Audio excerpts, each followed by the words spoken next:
The historical perspective. What is the significance of the Russian Revolution for our generation and age? Has the revolution fulfilled the hopes it aroused, or has it failed to do so? It is natural that these questions should be asked anew now that half a century has passed since the fall of Tsardom and the establishment of the first Soviet government. The distance which separates us from these events seems long enough to yield a historical perspective. Even so, the distance may well be too short. This has been the most crowded and cataclysmic epoch in modern history. The Russian Revolution has raised issues far deeper, has stirred conflicts more violent, and has unleashed forces far larger than those that had been involved in the greatest social upheavals of the past. And yet the revolution has by no means come to a close. It is still on the move. It may still surprise us by its sharp and sudden turns. It is still capable of redrawing its own perspective. The ground we are entering is one which historians either fear to tread or must tread with fear.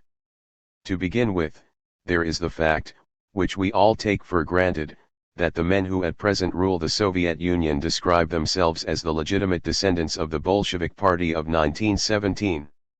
Yet this circumstance should hardly be taken for granted. There is no precedent for it in any of the modern revolutions that bear comparison with the upheaval in Russia. None of them lasted half a century. None of them maintained a comparable continuity, however relative, in political institutions, economic policies, legislative acts, and ideological traditions. Think only of the aspect England presented about 50 years after the execution of Charles I. By that time the English people, having lived under the Commonwealth, the Protectorate, and the Restoration, and having left the glorious Revolution behind them, were trying, under the rule of William and Mary, to sort out, and even to forget, all this rich and stormy experience. And in the 50 years that followed the destruction of the Bastille, the French overthrew their old monarchy, lived under the Jacobin Republic, the Thermidor, the Consulate, and the Empire, saw the return of the Bourbons and overthrew them once again to put Louis Philippe on the throne, whose bourgeois kingdom had, by the end of the 1830s, used up exactly half of its lease on life. The revolution of 1848 was already looming ahead. By its sheer duration the Russian Revolution seems to make impossible the repetition of anything like this classical historical cycle. It is inconceivable that Russia should ever call back the Romanovs, even if only to overthrow them for a second time. Nor can we imagine the Russian landed aristocracy coming back, as the French came under the Restoration, to claim the estates, or compensation for the estates, of which they had been dispossessed. The great French landlords had been in exile only 20 years or so, yet the country to which they returned was so changed that they were strangers in it and could not recapture their past glories. The Russian landlords and capitalists who went into exile after 1917 have died out, and surely by now their children and grandchildren must have parted with their ancestral possessions even in their dreams. THIRD factories and mines their parents or grandfathers once owned are a tiny fraction of the Soviet industry that has since been founded and developed under public ownership. The revolution seems to have outlasted all possible agents of restoration. Not only the parties of the Ancien regime but also the Mensheviks and social revolutionaries, who dominated the political stage between February and October of 1917, have long ceased to exist even in exile, even as shadows of themselves. Only the party that gained victory in the October insurrection is still there in all its protean power, ruling the country and flaunting the flag and the symbols of 1917. But is it still the same party? Can we really speak of the revolution's continuity? Official Soviet Ittifoks claim that the continuity has never been broken. Others say that it has been preserved as an outward form only, as an ideological shell concealing realities that have nothing in common with the high aspirations of 1917. The truth seems to me more complex and ambiguous than these conflicting assertions suggest. But let us assume for a moment that the continuity is a mere appearance. We have still to ask what has caused the Soviet Union to cling to it so stubbornly. And how can an empty form, not sustained by any corresponding content, endure for so long? When successive Soviet leaders and rulers restate their allegiance to the original purposes and aims of the revolution, we cannot take their declarations at their face value, but neither can we dismiss them as wholly irrelevant. Here again the history precedents are instructive. In France at a similar remove from 1789 it would not have occurred to the men in office to present themselves as the descendants of Marat and Robespierre. France had nearly forgotten the great creative role that Jacobinism had played in her fortunes. She remembered Jacobinism only as the monster that had stood behind the guillotine in the days of the Terror. Only a few socialist doctrinaires, men like Buonarroti, himself a victim of the Terror, worked to rehabilitate the Jacobin tradition. England was long gripped by her revulsion against all that Cromwell and the Saints had stood for. G. M. Trevelyan, to whose noble historical work I here pay my respectful tribute, describes how this negative passion swayed English minds even in the reign of Queen Anne. Since the end of the Restoration, he says, the fear of Rome had revived, yet the events of 50 years back were responsible for an answering fear of Puritanism. The overthrow of the Church and of the aristocracy, the beheading of the king, and the rigid rule of the saints had left a negative impression almost as formidable and permanent as the memory of Bloody Mary and James II. The force of the anti-Puritan reaction showed itself, according to Trevelyan, in the fact that in the reign of Queen Anne the Cavalier and Anglican view of the Civil War held the field. The Whigs scoffed at it in private, but only occasionally dared to contradict it in public. One true Tory and Whig went on arguing about the Revolution, but the events they referred to were those of 1688 and 1689, not those of the 1640s. 2 centuries had to pass before Englishmen began to change their view of the Great Rebellion and to speak about it with more respect as a revolution, and even more time had to elapse before Cromwell's statue could be put up in front of the House of Commons. The Russians are still daily flocking, in a mood of quasi-religious veneration, to Lenin's tomb at the Red Square. When they repudiated Stalin and ejected him from the mausoleum, they did not tear his body to pieces as the English had Tom Cromwell's and the French Marat's remains, they quietly reburied him under the Heroes' Wall at the Kremlin. And when his successors decided to disown part of his legacy, they professed to be going back to the revolution's spiritual fountainhead, to Lenin's principles and ideas. No doubt all this is part of a bizarre Oriental ritualism, but underneath there runs a powerful current of continuity. The heritage of the revolution survives in one form or another in the structure of society and in the nation's mind. Time is, of course, relative even in history. Half a century may mean a great deal or it may mean little. Continuity too is relative. It may be indeed, it is half real and half illusory. It is solidly based yet it is brittle. It has its great blessings, but also its curses. In any case, within the framework of the revolution's continuity sharp breaks have occurred, which I hope to examine later. But the framework is massive enough, and no serious historian can gloss it over or remain uninfluenced by it in this approach to the revolution. He cannot view the events of this half-century as one of history's aberrations or as the product of the sinister design of a few evil men. What we have before us is a huge, throbbing piece of objective history reality, an organic growth of man's social experience, a vast widening of the horizons of our age. I am, of course, referring mainly to the creative work of the October Revolution, and I make no apologies for this.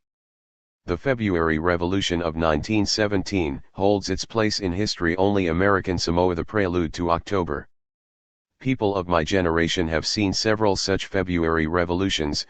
We saw them, in 1918, in countries other than Russia, in Germany, Austria, and Poland, when the Hohenzollerns and Habsburgs lost their thrones.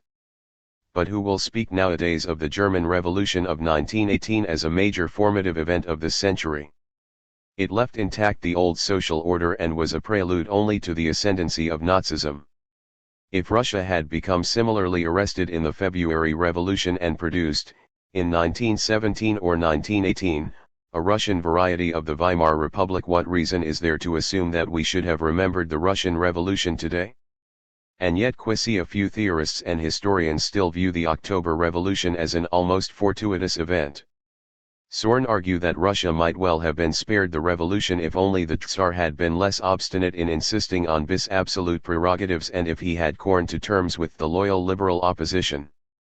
Others say that the Bolsheviks would never have had their chance if Russia had not become involved in the First World War or if she had withdrawn from it in time, before defeat reduced her to chaos and ruin. The Bolsheviks, according to this view, triumphed because of the errors and miscalculations committed by the Tsar and his advisors or by the men who took office immediately after the Tsar's downfall, and we are asked to believe that these errors and miscalculations were chance occurrences, accidents of individual judgment or decision. That the Tsar and bis advisors committed many foolish mistakes is, of course, true. But they committed them under the pressure of the Tsarist bureaucracy and of those elements in the possessing classes who had a stake in the monarchy. Nor were the governments of the February regime, the governments of Prince Lvov and Kerensky, free agents. They kept Russia in the war because, like the Tsarist governments, they were dependent on those powerful Russian and foreign centers of finance capital which were determined that Russia should remain to the end a belligerent member of the Entente. The errors and miscalculations were socially conditioned. It is also true that the war drastically exposed and aggravated the fatal weakness of the Ancien regime. But it was hardly the decisive cause of that weakness. Russia had been shaken by the tremors of revolution just before the war. The streets of St. Petersburg were covered with barricades in the summer of 1914. Indeed, the outbreak of hostilities and the mobilization swamped the incipient revolution and delayed it by 2 years and a half, only to charge it eventually with greater explosive force. Even if Prince Lvov's or Kerensky's government had contracted out of the war, it would have clone so under conditions of a social crisis so profound and severe that the Bolshevik party would probably still have won, if not in 1917 then some time later. This is, of course, only a hypothesis, but its plausibility is now reinforced by the fact that in China Mao Zedong's party seized power in 1949, 4 years after the end of the Second World War. This circumstance throws perhaps a retrospective light on the connection between the First World War and the Russian Revolution. It suggests that this connection might not have been as clear as it appeared at the time. We need not assume that the course of the Russian Revolution was predetermined in all its features or in the sequence of all its major phases and incidents. But its general direction had been set not by the events of a few years or months, it had been prepared by the developments of many decades, indeed of several epochs. The historian who labors to reduce the mountain of the revolution to a few contingencies, stands as helpless before it as once stood the political leaders who sought to prevent its rise. After every revolution its enemies question its history legitimacy, sometimes they do so even 2 or 3 centuries later. Allow me to recall how Trevelyan answered the historians who still wondered whether the Great Rebellion was really necessary. Was it then impossible for parliamentary power to take root in England at a less cost than this national schism and appeal to force? It is a question which no depth of research or speculation can resolve. Men were what they were, uninfluenced by the belated wisdom of posterity, and thus they acted. Whether or not any better way could have led to the same end, it was by the sword that Parliament actually won the right to survive as the dominant force of the English Constitution. Trevelyan, who follows here in Macaulay's footsteps, renders precise justice to the Great Rebellion, even while he underlines that it left the nation poorer and less noble for a time, which is, unfortunately, in one sense or another true also of other revolutions, including the Russian. And stressing that England owed its parliamentary constitution primarily to the Great Rebellion, Trevelyan takes the long-term view of the ROE of the Puritans. It was Cromwell and the Saints, he says, who established the principle of Parliament's supremacy, and even though they themselves were in conflict with the principle and appeared to obliterate it, the principle survived and triumphed. The good deeds of the Puritan Revolution outlasted its foibles. Mutatis mutandis, the same may be said of the October Revolution. Men acted as they did because they could not act otherwise. They could not copy their ideals from Western European models of parliamentary democracy.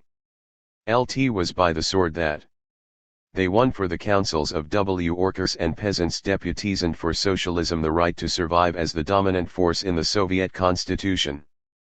And although they themselves then reduced the workers' councils to a shadowy existence, those councils, the Soviets, and their socialist aspirations, have remained the most significant parts of the message of the Russian Revolution.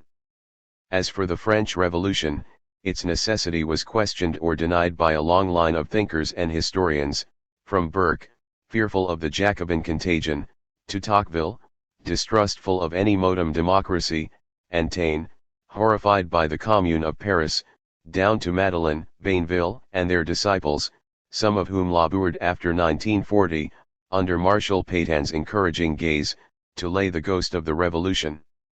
Curiously, of all those writers Tocqueville-Bass recently enjoyed the greatest vogue in English-speaking countries. Quite a few of our learned men have tried to model their conception of contemporary Russia on bis l'ancien régime et la révolution. They are attracted by bis' argument that the revolution had made no radical departure from the French political tradition, that it merely followed the basic trends that had been at work under the ancien régime, especially the trend towards the centralization of the state and the unification of national life. Similarly, the argument runs, the Soviet Union, insofar as it bears any progressive achievement to its credit, has merely continued the work of industrialization and reform that had been undertaken by the ancien régime. If Tsardom had survived, or if it had been replaced by a bourgeois democratic republic, that work would have gone on, and progress would have been more orderly and rational.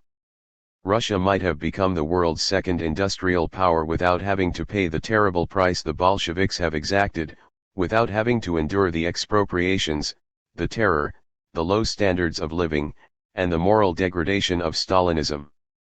It seems to me that Tocqueville's disciples do an injustice to their master. Although he belittled the creative and original work of the revolution, he did not deny its necessity or legitimacy. On the contrary, by placing it within the French tradition, he sought to adopt it, on his own conservative terms, and to incorporate it into the national heritage. His imitators show greater zeal for belittling the original and creative work of the Russian Revolution than for adopting it, on whatever terms. But let us consider the Tocquevillesque argument more closely. Of course, no revolution creates ex nihilo.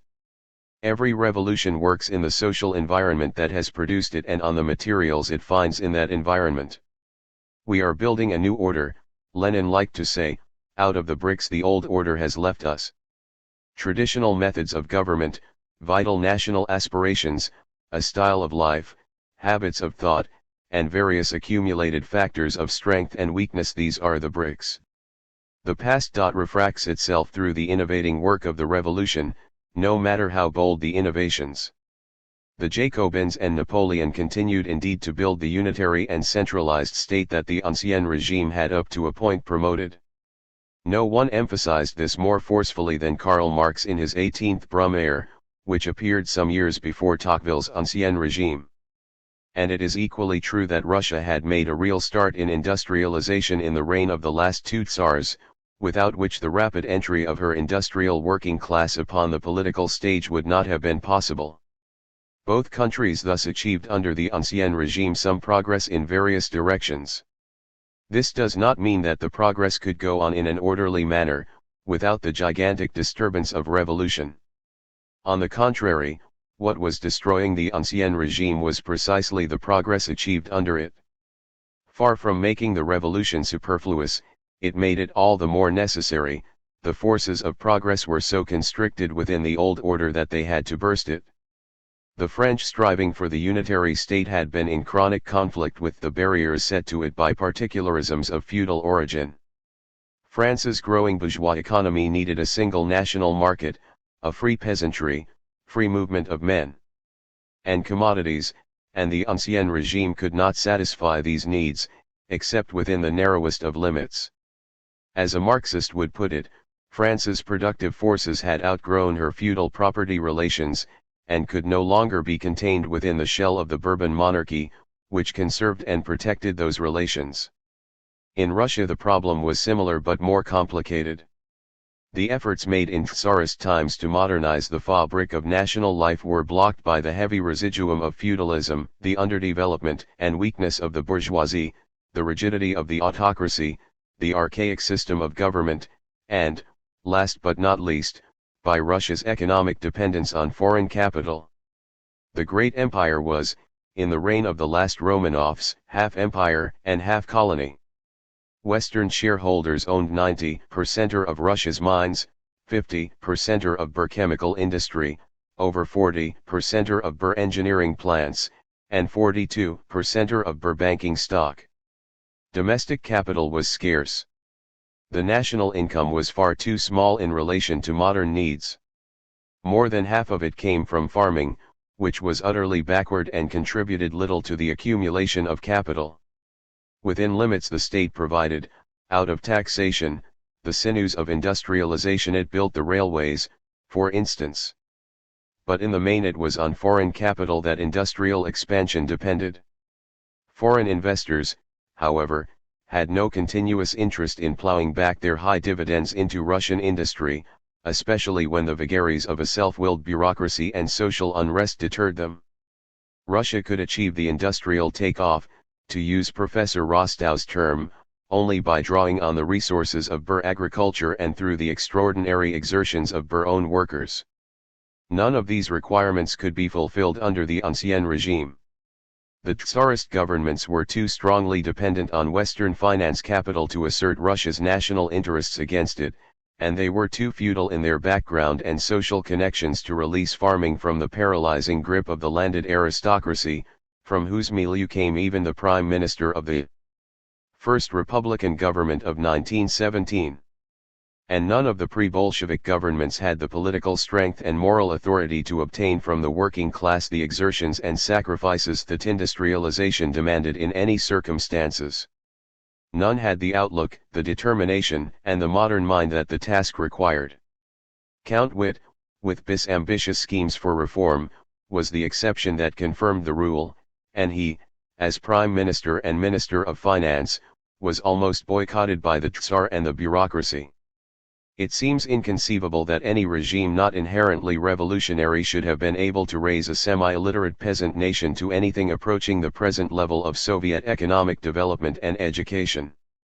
Here again, the Marxist will say that Russia's productive forces had advanced just far enough under the old regime to burst the old social structure and its political superstructure. No automatic economic mechanism, however, produces the final disintegration of an old established order or assures the success of a revolution. An obsolete social system may be declining in the course of decades, and the bulk of the nation may be unaware of it. Social consciousness lags behind social being. The objective contradictions of the Ancien regime have to translate themselves into subjective terms, into the ideas, aspirations, and passions of men in action. The essence of revolution, says Trotsky, is the direct intervention of the masses in history events. It is because of that intervention a phenomenon so real and so rare in history that the year 1917 was so remarkable and momentous. The great mass of the people were seized by the most intense and urgent awareness of decay and rot in the established order. The seizure was sudden. Consciousness leapt forward to catch up with being, and to change it. But this leap too, this sudden change in the psychology of the masses, did not come ex nihilo. It took many decades of revolutionary ferment and of a slow growth of ideas. It took the birth and the withering away of many parties and groups to produce the moral political climate, the leaders, the parties, and the methods of action of 1917. There was little or nothing fortuitous in all this. Behind this last half-century of revolution there loomed a whole century of revolutionary endeavor. The social crisis under which Tsarist Russia labored manifested itself in the stark contrast between Bur's status and importance as a great power and the archaic weakness of Bur's social structure, between the splendors of her empire and the wretchedness of Bur institutions. TSC contrast was laid bare for the first time by Russia's triumph in the Napoleonic Wars. Her boldest spirits were aroused to action. In 1825 the Decembrists rose in arms against the Tsar. They were an aristocratic, intellectual elite, but they had the bulk of the nobility against them. No social class in Russia was capable of promoting the nation's progress. The towns were few and medieval in character. The urban middle classes, unlettered __ merchants and artisans, were politically negligible. The peasant serfs rebelled sporadically, but since Pugachev's defeat there had been no large-scale action aiming at their emancipation. The Decembrists were revolutionaries without any revolutionary class behind them. This was their tragedy, and this was to be the tragedy of all successive generations of Russian radicals and revolutionaries almost till the end of the 19th century. In different forms the tragedy was to project itself into the post-revolutionary epoch as well. Let me recapitulate briefly its main acts and motifs. Before the middle of the 19th century, new radicals and revolutionaries, the raznochinцы, made their appearance. They came from the slowly growing middle classes.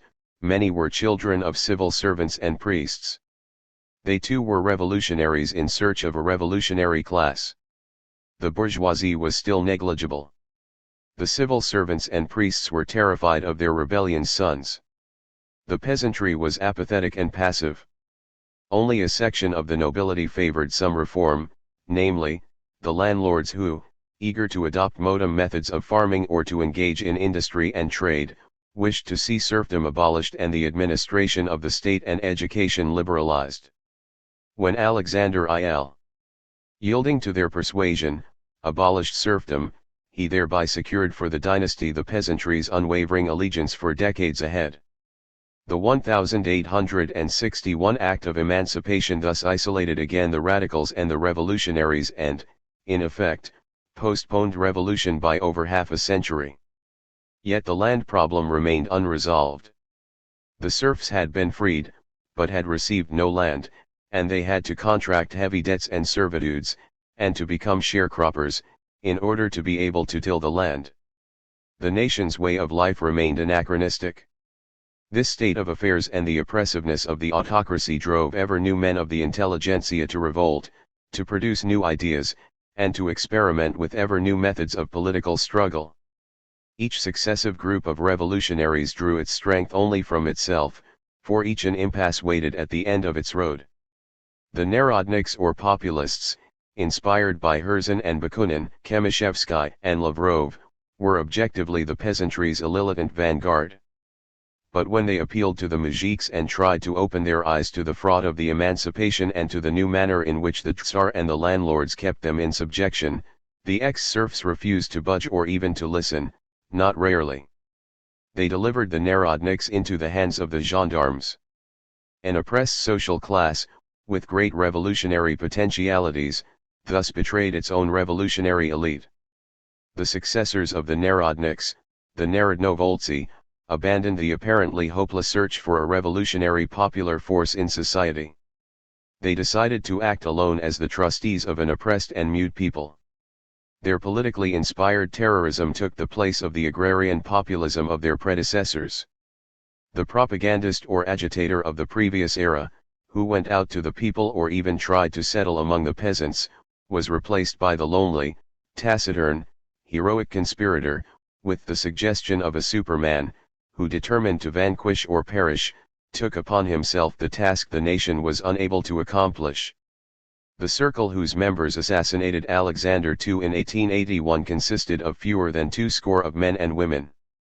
6 years later only a dozen young people, among them Lenin's elder brother, formed the group that planned an attempt on the life of Alexander III. These tiny conspiratorial bodies held the huge empire in suspense, and made history. Yet, if the failure of the populists of the 1860s and 1870s had demonstrated the unreality of the hope that the peasantry might be moved to rise, the martyrdom of the Narodnovoltsi of the 1880s exposed once again the impotence of a vanguard which acted without the support of any of the basic social classes. These negative experiences taught invaluable lessons to the revolutionaries of the next decades, and in this sense they were not fruitless. The moral drawn by Plekhanov, Zasulich, Lenin, Martov, and their comrades was that they must not act as an isolated vanguard, but must look for support to a revolutionary class and must look beyond the peasantry. By now, however, the beginning of Russia's industrialization was solving the problem for them. The Marxist propagandists and agitators of Lenin's generation found their audience among the new factory workers. We should note the transparent dialectics of this protracted struggle. There is first of all the contradiction between social need and social consciousness. No social need or interest could have been more elementary than the peasants' hunger for land and freedom, and no social consciousness could have been more false than the one that allowed them to content themselves, for half a century, with an act which, while freeing them from chattel slavery, denied them land and freedom, a consciousness that induced generations of muzhiks to hope that the Tsar Batyushka would right their wrongs. This discrepancy between need and consciousness lay at the root of the many metamorphoses of the revolutionary movement. The logic of the situation produced these opposite models of organization, the self-sufficient conspiratorial elite on the one hand, and the mass-oriented movement on the other, the dictatorial and the democratic types of the revolutionary. We should note also the special, exclusive, and historically effective role that the intelligentsia played in AL. These in no other country do we find anything like it. Generation after generation, they stormed the Tsarist autocracy and smashed their heads against its walls, preparing the way for those who were to come after them. They were inspired by an almost messianic faith in their, and in Russia's, revolutionary mission. When at last the Marxists came to the fore, they inherited a great tradition and a unique experience, they assessed both critically and used them effectively. But they also inherited certain problems and dilemmas. The Marxists started out, as they had to, with the negation of the populist and terrorist traditions. They rejected agrarian socialism, the sentimental idealization of the peasantry, the radical versions of Slavophilism, and the quasi-messianic idea of Russia's unique revolutionary mission. They repudiated terrorism, the self-glorification of the radical intellectual, and the self-sufficient conspiratorial elite. They opted for the democratically oriented organization, the party, and the trade unions, and for modern forms of proletarian mass action. This attitude, strictly or even exclusively proletarian and distrustful of the peasantry, was characteristic of the beginnings of the entire Russian Social Democratic Party. It was to remain typical of the Mensheviks in their best period. But the movement, as it passed to action, could not rest on the abstract negation of the native revolutionary traditions. It had to absorb what was vital in them and transcend them. It was Bolshevism that accomplished this task, and it did so long before 1917. The Bolsheviks inherited from the populists their sensitivity towards the peasantry, and from the Narodnovoltsi their concentrated aggressiveness and their conspiratorial determination. Without these elements, Marxism in Russia would have remained an exotic plant, or at best, a theoretical outgrowth of Western European socialism, as it was in Plekhanov's brilliant opus and in some of Lenin's youthful writings. The Russian acclimatization of Marxism was, above all, Lenin's achievement. He produced the synthesis of the doctrine with the native tradition. He insisted on the need for the workers, the leading force in the revolution, to gain allies in the peasants, and be assigned to the intellectuals and the revolutionary elite a weighty, educative, and organizing role in the workers' mass movement. This synthesis epitomized the century of Russian revolutionary endeavor. If I were to stop here, I might give you a one-sided view of the elements that went into the making of the revolution. Though it is customary in the West to treat Bolshevism as a purely Russian phenomenon, it is hardly possible to exaggerate the contribution that Western Europe had made to it. Throughout the 19th century, Russia's revolutionary thought and action were, at every stage, decisively influenced by Western ideas and movements. The Decembrists belonged, no less than, say, the Carbonari, to the European aftermath of the French Revolution. Many of them had been, after Napoleon's downfall, young officers of the Russian occupation troops in Paris, and contact even with the defeated revolution was enough to set their minds ablaze. The Petrashevtsi, Belinsky and Herzen, Bakunin and Chernyshevsky, and so many others were formed by the events of 1830 and 1848, by French socialism, German philosophy, especially by Hegel and Feuerbach, and by British political economy. Then Marxism, itself embodying all these influences, made its stupendous intellectual conquest of radical and even of liberal Russia. No wonder the apologists of Tsardom denounced socialism and Marxism as products of the decadent West. Not only Pope Dostoevsky, the crude preacher of obscurantism and panslavism, not only Dostoevsky, but even Tolstoy repudiated the ideas of socialism in such terms. And they were not quite mistaken. Whether the West wishes to remember this or not, it invested a great deal of its own spiritual heritage in the Russian Revolution. Trotsky once wrote about the paradox, that while Western Europe exported its most advanced technology to the United States, it exported its most advanced ideology to Russia. Lenin makes the same point, plainly and forcefully, in the course of about half a century. Roughly from the 1840s till the 1890s, progressive thought in Russia searched avidly for the correct revolutionary theory, and followed with remarkable zeal and meticulousness every one AST word that came from Europe and America. Russia bas indeed corn to Marxism. Through extreme sufferings, agonies, and sacrifices. Through learning, testing in practice, and engaging in a comparative study of Europe's experience. Because Tsardom forced us to lead an émigré existence, revolutionary Russia had at her command such a wealth of international contacts and so excellent an awareness of all the forms and theories of revolutionary movements all over the world as no one else possessed. In 1917 and in the following years not only the leaders but also the great mass of Russian workers and peasants saw the revolution not as the business of Russia alone, but as part of a social upheaval embracing the whole of mankind. The Bolsheviks considered themselves the champions of at least a European revolution, whose battles they were waging on Europe's eastern outposts. Even the Mensheviks had held this conviction and had eloquently expressed it. And not only the Russians saw themselves in this light. Early in this century Karl Kosky, the leading theorist of the Socialist International, drew this perspective, i.e. epicentre of revolution has been moving from the west to the east. In the first half of the 19th century it was situated in France, at times in England. In 1848 Germany entered the ranks of the revolutionary nations.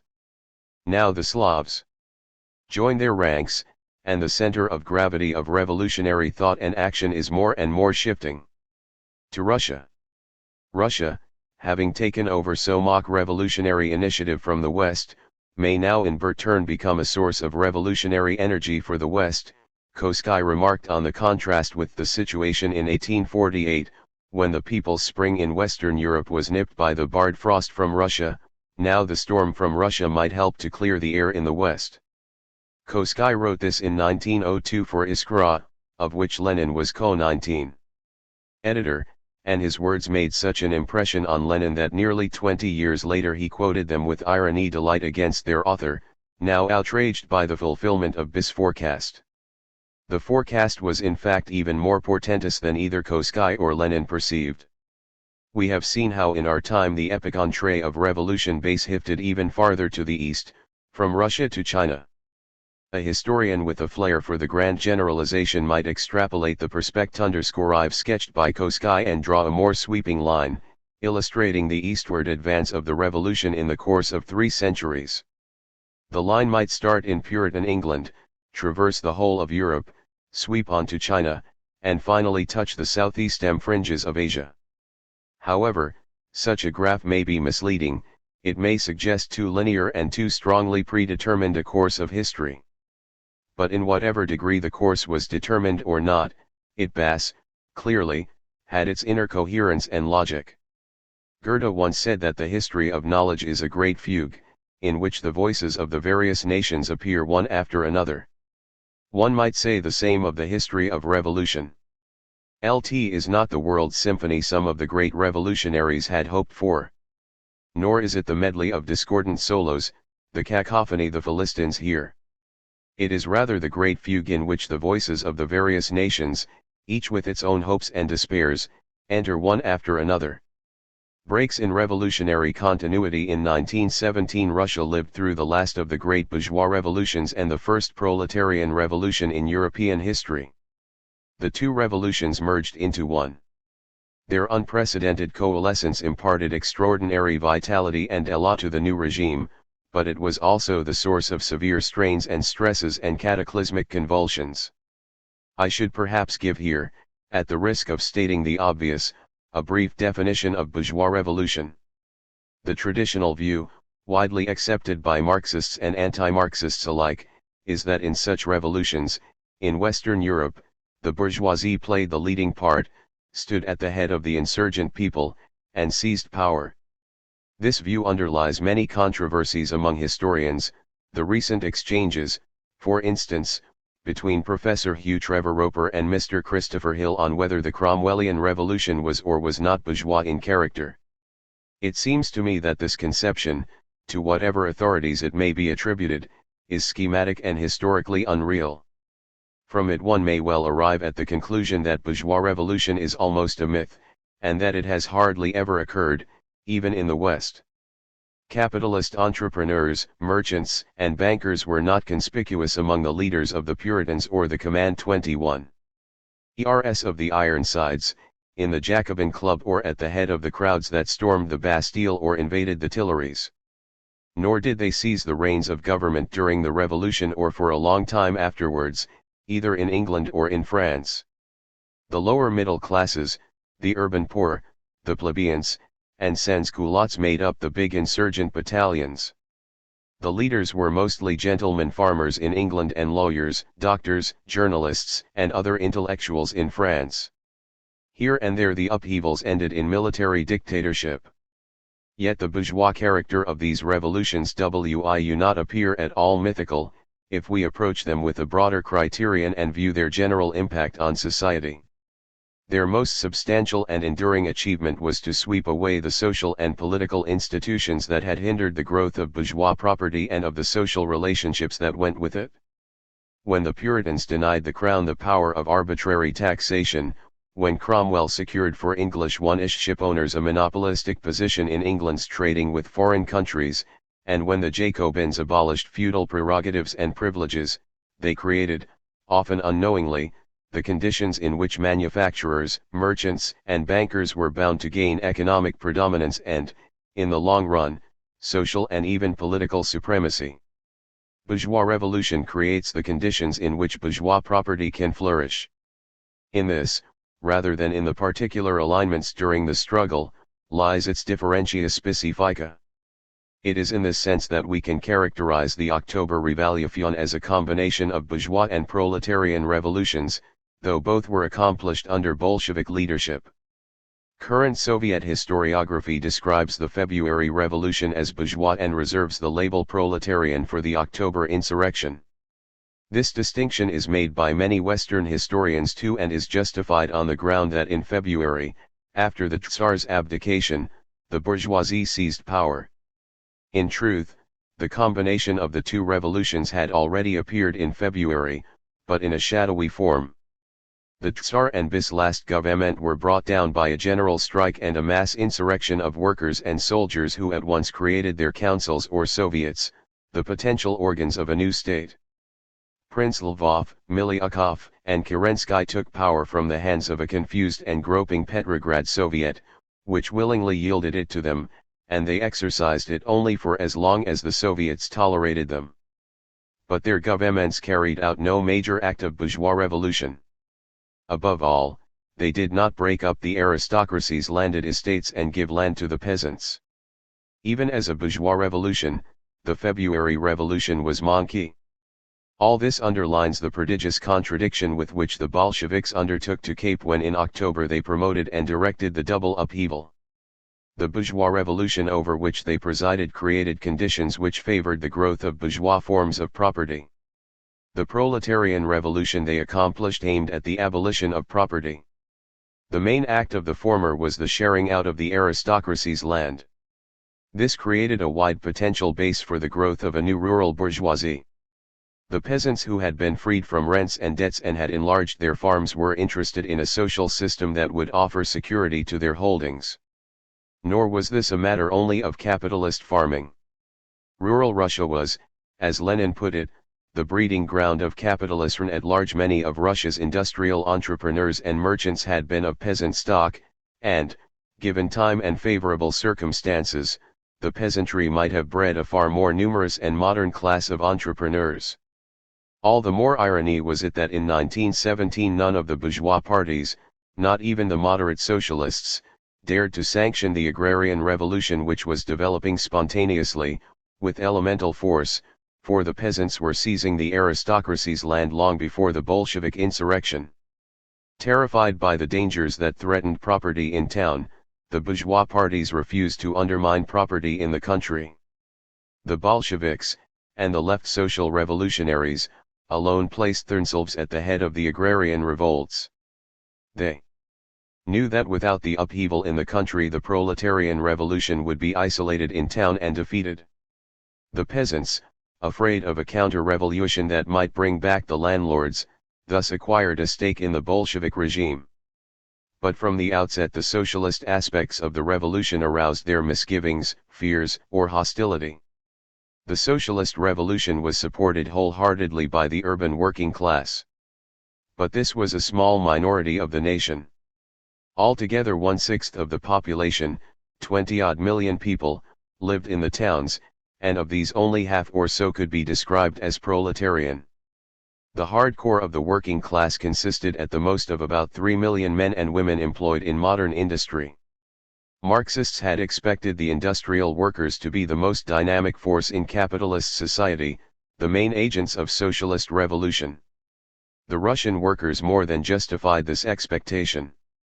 No class in Russian society, and no working class anywhere in the world, has ever acted with the energy, the political intelligence, the ability for organization, and the heroism with which the Russian workers acted in 1917, and thereafter in the Civil War. The circumstance that Russia's modern industry consisted of a small number of huge factories, concentrated mainly in Petrograd and Moscow, gave the massed workers of the two capitals an extraordinary striking power at the very nerve centers of the ancien regime. 2 decades of intensive Marxist propaganda, fresh memories of the struggles of 1905, 1912, and 1914, the tradition of a century of revolutionary endeavor, and Bolshevik singleness of purpose had prepared the workers for their role. They took the socialist aim of the revolution for granted. They were not content with anything less than the abolition of capitalist exploitation, socialization of industry and banking, workers' control over production, and government by Soviets. They turned their backs on the Mensheviks, whom they had followed at first, because the Mensheviks were telling them that Russia was not ripe for a socialist revolution. Their action, like that of the peasants, had its own spontaneous force. They established their control over production at the factory level well before the October insurrection. The Bolsheviks supported them and turned the factory rebellions into a socialist revolution. Yet Petrograd and Moscow, and a few other scattered industrial centers, constituted an extremely narrow base for this undertaking. Not only did people over the whole immensity of rural Russia scramble to acquire property while the workers of the two capitals strove to abolish it, not only was the socialist revolution in implicit conflict with the bourgeois one, in addition, it was fraught with its own inner contradictions. Russia was and was not ripe for socialist revolution. She was better able to cope with its negative than with its positive tasks. Guided by the Bolsheviks, the workers expropriated the capitalists and transpounded power to the Soviets, but they could not establish a socialist economy and a socialist way of life, and they were unable to maintain their dominant political position for any length of time. At first, the dual character of the revolution was, as has been said, the source of its strength. If a bourgeois revolution had taken place earlier, or if, at the time of the emancipation, in 186 the freed serfs had been given land on fair terms, the peasantry would have turned into a conservative force, and it would have opposed proletarian revolution, as it did in Western Europe, particularly in France, throughout the 19th century. Its conservatism might then have influenced even the urban workers, many of whom had roots in the country. a bourgeois order would have had far greater staying power than that possessed by the semi-feudal and semi-bourgeois regime. The conjunction of the two revolutions made possible the alliance of the workers and peasants for which Lenin strove, and this enabled the Bolsheviks to win the civil war and withstand foreign intervention. Although the aspirations of the workers were in implicit conflict with those of the peasants, neither of the two classes was as yet aware of this. The workers rejoiced in the Muzhiks' triumph over the landlords, and they saw no contradiction between their own striving for a collectivist economy and the peasantry's economic individualism. The contradiction became apparent and acute only towards the end of the Civil War, when the peasantry, no longer inhibited by fear of the landlord's return, forcefully asserted that individualism. 1 Henceforth the conflict between town and country and the clash between the two revolutions dominated the domestic scene of the USSR for at least 2 decades, throughout the 1920s and the 1930s, and the consequences overshadow the whole of Soviet history. The vicissitudes of the drama are familiar enough.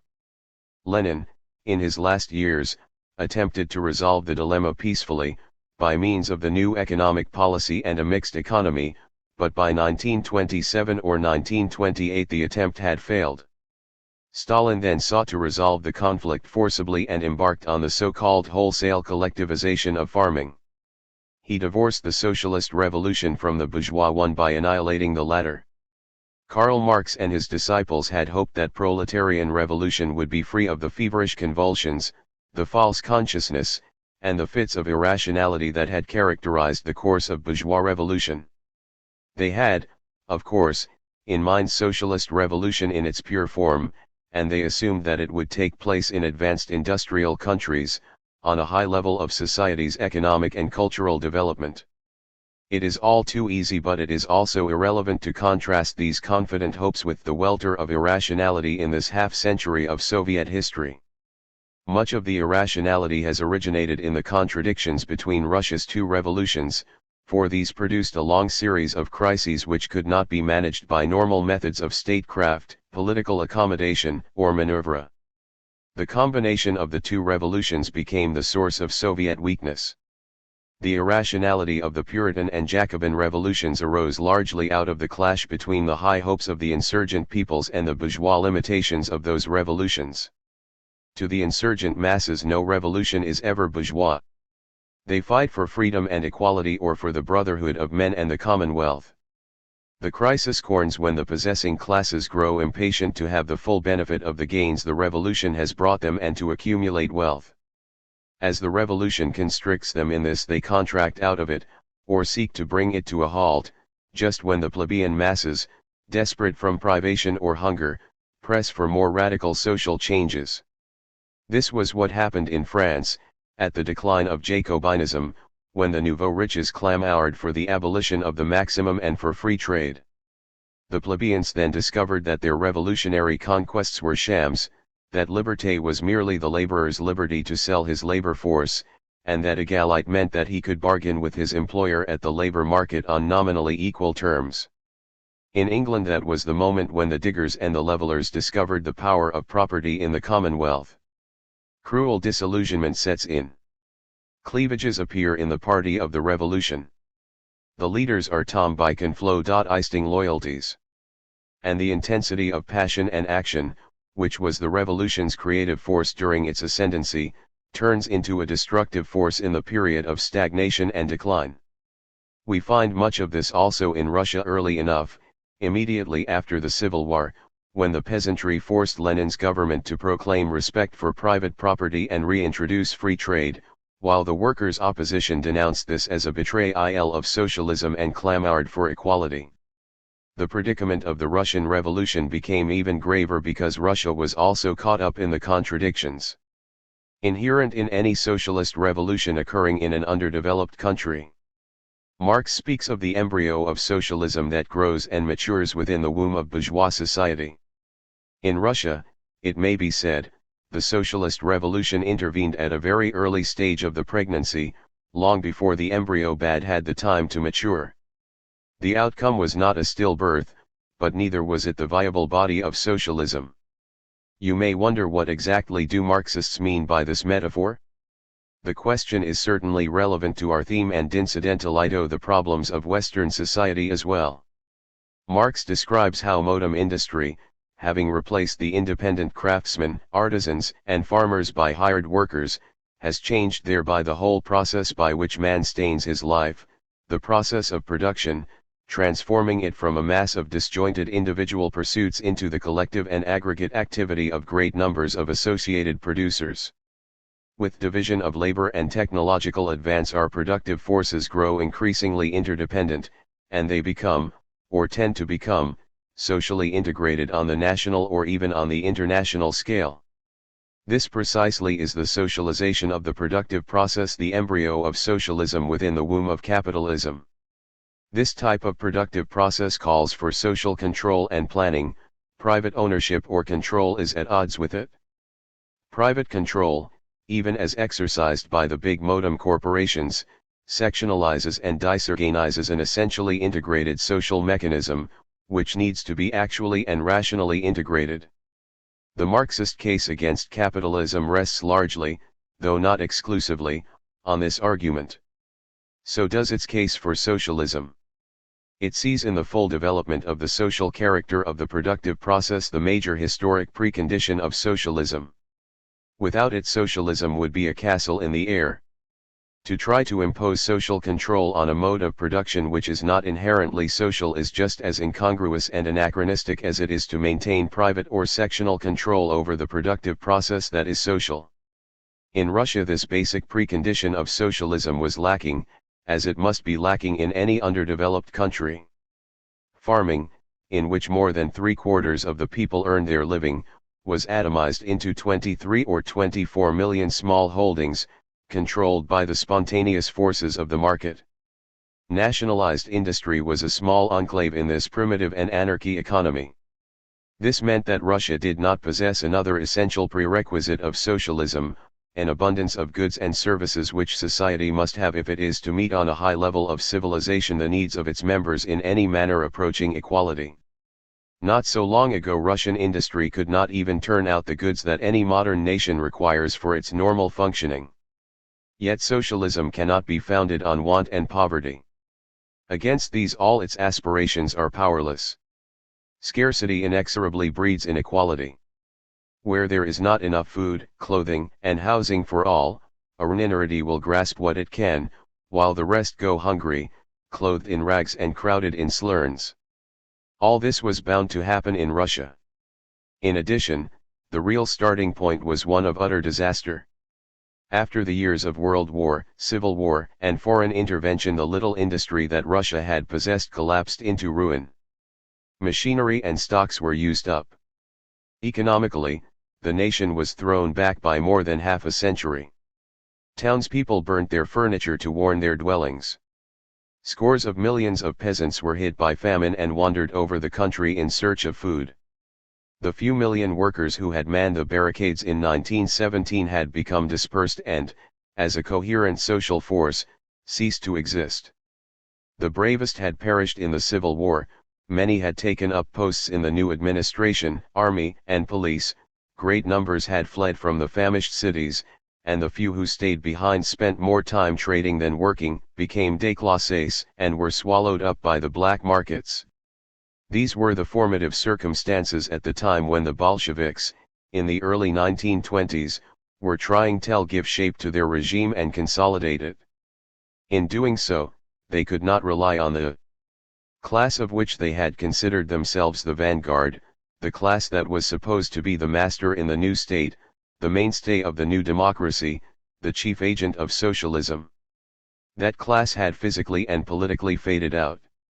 Thus, while the bourgeois revolution, despite the famine in the country, survived in the tangible realities of rural life, the socialist revolution was like a phantom suspended in a void. These were the authentic origins of the so-called bureaucratie degeneration of the regime. In the circumstances as they were, proletarian dictatorship, Soviet democracy, workers' control of industry were almost empty slogans, into which no one could breathe any content. The idea of Soviet democracy, as Lenin, Trotsky, and Bukharin had expounded it, presupposed the existence of an active, eternally vigilant, working class, asserting itself not only against the ancien regime but also against any new bureaucracy that might abuse or usurp power. As the working class was bodily not there, the Bolsheviks decided to act as its locum tenens and trustees until such time as life would become more normal and a new working class would corn into being. Meanwhile, they considered it their duty to exercise the proletarian dictatorship on behalf of a non-existent, or almost non-existent, proletariat. That way lay bureaucratic dictatorship, uncontrolled power, and corruption by power. It was not that the Bolsheviks were unaware of the danger. They would hardly have been startled by Lord Acton's dictum about power. 2 They would have agreed with him. Moreover, they understood something that Lord Acton and his disciples missed, namely, that property is also power, concentrated power, and that the quasi-monopolistic property of the big corporations is absolute power, which acts all the more effectively when it is enfolded in a parliamentary democracy. The Bolsheviks were also quite well aware of the dangers of power in post-capitalist society. Not for nothing did they dream about the withering away of the state. I, at least, know of no book that goes deeper to the roots of corruption by power than does Lenin's, somewhat scholastically and dogmatically written, State and Revolution_on. There was thus a tragic element in Bolshevik fortunes. All their profound and acute awareness of the danger did not save them from it, and all their abhorrence of the corruption did not prevent them from succumbing to it. They had, as a revolutionary party, no choice, unless they abdicated and divested themselves of power, yielding it in effect to their enemies whom they had just vanquished in the Civil War. Saints or fools might have done this, but the Bolsheviks were neither. They found themselves unexpectedly in a position which, mutatis mutandis, was comparable to that of the Decembrists, populists, and Narodnovoltsi in the 19th century, the position of a revolutionary elite, without a revolutionary class behind it. But the elite was now the government, holding a besieged fortress which it had precariously saved but which had still to be defended, rebuilt from ruins, and turned into the base of a new social order. Besieged fortresses are hardly ever ruled in a democratic manner. Victors in a civil war can rarely afford to allow freedom of expression and organization to the vanquished, especially when the latter are backed by powerful foreign states. As a rule, civil war results in the victor's monopoly of power. 3 The single-party system became for the Bolsheviks an inescapable necessity. Their own survival, and no doubt the survival of the revolution, depended on it. They had not aimed at it with any premeditation. They established it with misgivings as a temporary expedient. The single-party system went against the inclinations, the logic, and the ideas of Lenin, Trotsky, Kamenev, Bukharin, Lunacharsky, Rykov, and so many others. But then the American Civil War appears to be an exception. This, however, was a civil war which did not livid the nation as a whole or set class against class all over the United States. The North was virtually united in its determination to prevent the secession of the Southern states. Its superiority and preponderance were never in danger, and there was no armed foreign intervention. The logic of the situation took over and ran roughshod over their ideas and scruples. The temporary expedient became the norm. The single-party system acquired a permanence and a momentum of its own. By a process akin to Natura 1 selection, the party hierarchy found its leader, after Lenin's death, in Stalin, who, because of an outstanding ability allied to a despotic character and utter unscrupulousness, was best suited to wield the monopoly of power. Later we shall examine the use he made of it in transforming the social structure of the Soviet Union and see how this very transformation, which constantly kept society in a tremendous flux, helped to perpetuate his power. Yet even Stalin considered himself the trustee of the proletariat and of the revolution. Khrushchev, in his 1956 exposure of Stalin's crimes and inhumanity, said of him, Stalin was convinced that this was necessary for the defense of the interests of the working classes. He looked at all this from the standpoint of the interest of the laboring PEOP1E, of socialism and communism. We cannot say that these were the deeds of a giddy despot. In this lies the who-won-e tragedy. However, if the Bolsheviks at first felt anti-wanted to act as trustees for the working class only during the interim of its dispersal one and virtual absence, Stalin held autocratic power with all his might long after that, in the face of a reassembled and rapidly growing working class, and he used every device of terror and deception to prevent the workers, and the people at large, from claiming their rights and their revolutionary heritage. The party's conscience was in perpetual conflict with these realities of the monopoly of power. As early as 1922 Lenin, pointing from his deathbed at Stalin, warned the party against the big bully, the Gierjamorda, the great Russian chauvinist, who was coming back to oppress the weak and the helpless, and he confessed that he felt himself to be deeply guilty before the workers of Russia for not having given them this warning earlier. 3 years later Kamina tried in vain to recall to a stormy party congress Lenin's testament in 1926. Trotsky, at a session of the Politburo, also pointing at Stalin, threw in his face the words, "Gravedigger of the revolution. He is the new Genghis Khan." This was Bukharin's terrified premonition in 1928. He will slaughter us all. He is going to drown in blood the risings of the peasants. And these were not random remarks made by a few leaders. Behind these men ever new oppositions rose, seeking to bring the party back to its revolutionary democratic traditions and socialist commitments. This is what the workers' opposition and the democratic centralists tried to do as early as 1921 and 1922, what the Trotskyists did from 1923 onwards, the Zinovievists from 1925 till 1927, the Bukharinists in 1928 and 1929, and lesser and less articulate groups, even Stalinist ones, at various other times. I cannot here go into the story of these struggles and purges. I have related it elsewhere. Clearly, as the successive schisms were being suppressed, the monopoly of power grew ever more narrow and rigid. At first the single party still left freedom of expression and political initiative at least to its own members. Then the ruling oligarchy deprived them of that freedom, and the monopoly of the single party became in fact a monopoly of a single faction, the Stalinist faction. In the second decade of the revolution the totalitarian monolith took shape. Finally, the rule of the single faction turned into the personal rule of its chief. The fact that Stalin could establish his autocracy only over the dead bodies of most of the original leaders of the revolution and their followers, and that he had to climb over the corpses even of good Stalinists, gives a measure of the depth and strength of the resistance he had to break. The political metamorphoses of the regime were accompanied by a debasement of the ideas of 1917. People were taught that socialism required not merely national ownership and planning, rapid industrialization, collectivization, and popular education, but that somehow the so-called cult of the individual, crude privilege and vehement anti-egalitarianism, and omnipotence of the police were all part and parcel of the new society.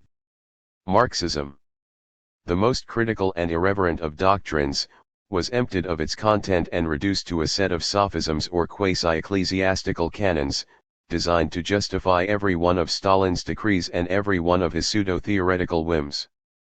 The devastating effects that all this had on Soviet science, art, literature, and on the country's moral climate are well known.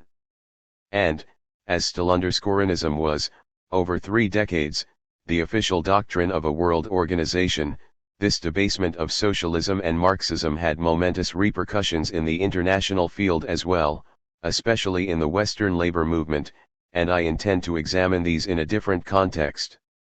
The Russian Revolution had some streaks of irrationality in common with the bourgeois revolutions of which it was the last. This is, in a sense, the bourgeois element in its character. As the master of the purges, Stalin was Cromwell's and Robespierre's descendant. His terror was far more cruel and repulsive than theirs, for he exercised power over a much longer period, in more daunting circumstances, and in a country accustomed over the ages to barbarous brutality in its rulers. Stalin, we should remember, was also the descendant of Ivan the Terrible, Peter the Great, Nicholas I, and Alexander III. Indeed, Stalinism may be described as the amalgam of Marxism with Russia's primordial and savage backwardness. In any case, in Russia the aspirations of the revolution and its realities were far wider apart than anywhere else, and so it took far more blood and far greater hypocrisy to cover up the terrible discrepancy. In what then, it will be asked, lies the continuity of the revolution?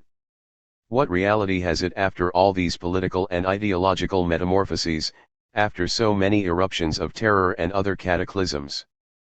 Similar questions have arisen with reference to other revolutions. Where and when, for instance, did the French Revolution come to a close? Was it when the Jacobins were suppressing the Commune and the enrages? Or when Robespierre mounted the steps of the guillotine? At the moment of Napo 35 Leon's coronation? Or at his dethronement? Most of these events, despite their drastic character, are wrapped in ambiguity. Only Napoleon's fall marks unequivocally the end of the historical cycle. In Russia a similar ambiguity surrounds events such as the Kronstadt Rising of 1921, the defeat of Trotsky in 1923, Bis expulsion in 1927, the purges of the 1930s, Khrushchev's disclosures about Stalin in 1956, to mention only these. Sectarians will argue endlessly about these breaks in continuity and point out at which of these the revolution was finally betrayed and defeated. Curiously, Trotsky himself, in the years of his last exile, tried to persuade some of Bis' overzealous supporters that the revolution had not come to an end with Bis' own deportation. These sectarian disputes have their own significance, especially for historians who may glean from them quite a few grains of truth. French historians, the best of them, are till this day divided into prone anti-Jacobins, Dantonists, Robespierrists, Hébérists, defenders of the Commune, Thermidorians and anti-Thermidorians, Bonapartists and anti-Bonapartists, and their controversies have always had a close bearing on the current political preoccupations of Frenchmen. I am convinced that Soviet historians will likewise be divided for many generations, just as we participants of the communist movement in the 1920s and the 1930s were, into Trotskyists, Stalinists, Bukharinists, Zinovievists, Decemists, and so on, and I hope that some of them will be able to produce, without fear or embarrassment, apologies for the Mensheviks and social revolutionaries as well.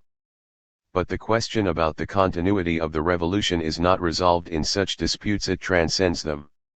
It must be, and it is, judged by other, wider criteria. We need not go as far as Clemenceau, who once said that the revolution is a single block from which nothing can be detracted.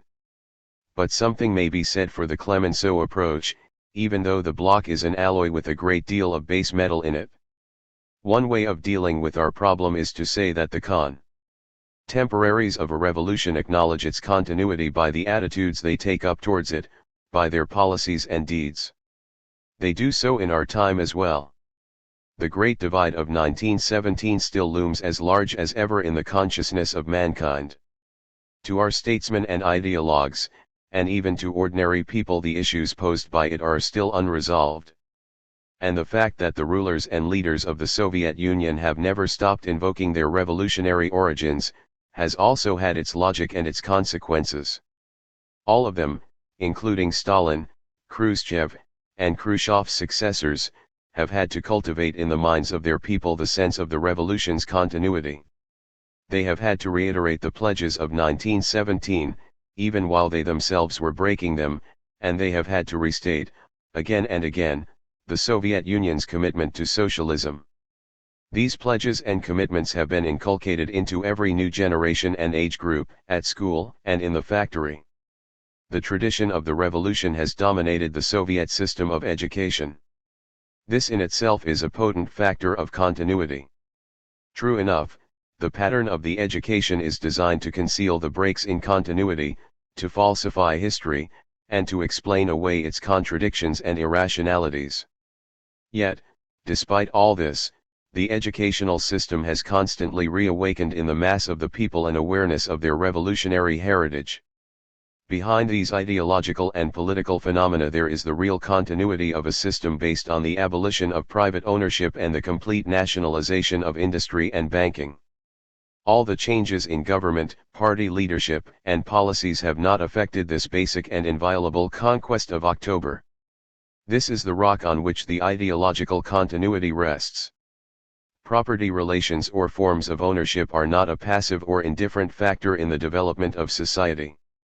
We know how profoundly the change from feudal to bourgeois forms of property has altered the way of life and the shape of W-STEM society. Now, comprehensive, full national ownership of the means of production entails an even more many-sided and fundamental long-term transformation. It would be erroneous to think that there is only a quantitative difference between the nationalization of, say, 25% of industry and 100% public ownership. The difference is qualitative. In a modern industrial society, comprehensive public ownership is bound to create an essentially new environment for man's productive activity and cultural pursuits. Since post-revolutionary Russia was not a modern industrial society, national ownership per se could not create that qualitatively new environment, but only some elements of it. Even this was enough to influence decisively the evolution of the Soviet Union and give a certain unity to the processes of its social transformation. I have spoken about the incongruity of the attempt to establish social control over a productive process which is not social in character, and also about the impossibility of a socialism founded on want and scarcity. The whole history of the Soviet Union in these 50 years has been a struggle, partly successful and partly not, to resolve this incongruity and to overcome want and scarcity. This meant, in the first instance, intensive industrialization as a means towards an end, not an end in itself. Feudal and even bourgeois property relations may be compatible with economic stagnation or a sluggish tempo of growth. National ownership is not, especially when it has been established in an underdeveloped country by way of a proletarian revolution. The system carries within it the compulsion to rapid advance, the necessity to strive for abundance, and the urge to develop that social productive process which calls for rational social control. In the course of the advance, which was made for Russia far more difficult than it need have been by wars, arms races, and bureaucratic waste, ever new contradictions arose, and means and ends were perpetually confused.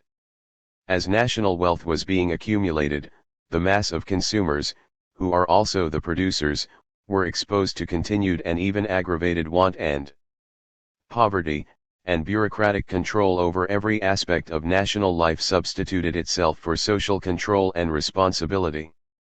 The order of priorities was as it were reversed. The forms of socialism had been forged before the content, the economic and cultural substance, was available, and as the content was being produced the forms deteriorated or were distorted. At first, the socio-political institutions created by the revolution towered high above the actual level of the nation's material and cultural existence. Then, as that level rose, the socio-political order was depressed beneath it by the sheer weight of bureaucracy and Stalinism. Even the end was brought down to the level of the means. The ideal image of a classless society was dragged down to the miseries of this period of transition and to the crude necessities of a primitive accumulation of wealth. This reversal of social priorities, this confusion of ends and means, and the resulting disharmony between the forms and the content of national life are the deepest sources of the crises, the ferments, and the agitation of the post-Stalin era. Bureaucratic control, that substitute for social control, has become a brake on further progress, and the nation is longing to manage its own wealth and to be master of its own destinies. It does not quite know how to voice its aspirations and what to do about them. Decades of totalitarian rule and monolithic discipline have robbed the people of their capacity for self-expression, spontaneous action, and self-organization. The ruling groups tinker with economic reforms, loosen their grip on the nation's mind, and yet do what they can to keep the people inarticulate and passive.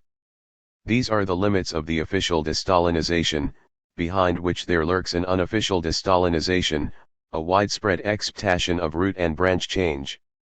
Both the official policy and the unofficial moods feed on undispelled or revived memories of the early heroic period of the revolution with its far greater freedom, rationality, and humanity. This apparent return to the past, with the ceaseless pilgrimage to Lenin's tomb, probably covers an Awkward pause between the Stalin era and some new start in the Soviet Union's creative thinking and historic action. Whatever may be the truth, the malaise, the heart-searchings, and the gropings of the post-Stalin era testify in their own way to the continuity of the revolutionary epoch. 3. Let us now examine in general terms the changes that have taken place in of the U.S.S.R. Such a survey may present something like an interim sociological balance sheet of these 50 years. Discussing earlier the question of the revolution's continuity, I underline the significance of the circumstance that the state, and not private enterprise or the big capitalist corporation, has been in charge of the industrialization and modernization of the Soviet Union. This fact has determined the dynamics of Soviet economic growth and the character of the social transformation. There is no need to dwell here on the strictly economic aspect of the problem. We all know that the Soviet Union has risen from the position of the most backward of the great European nations to the rank of the world's second industrial power. The international consequences of its ascendancy have been with us all the time during these last decades.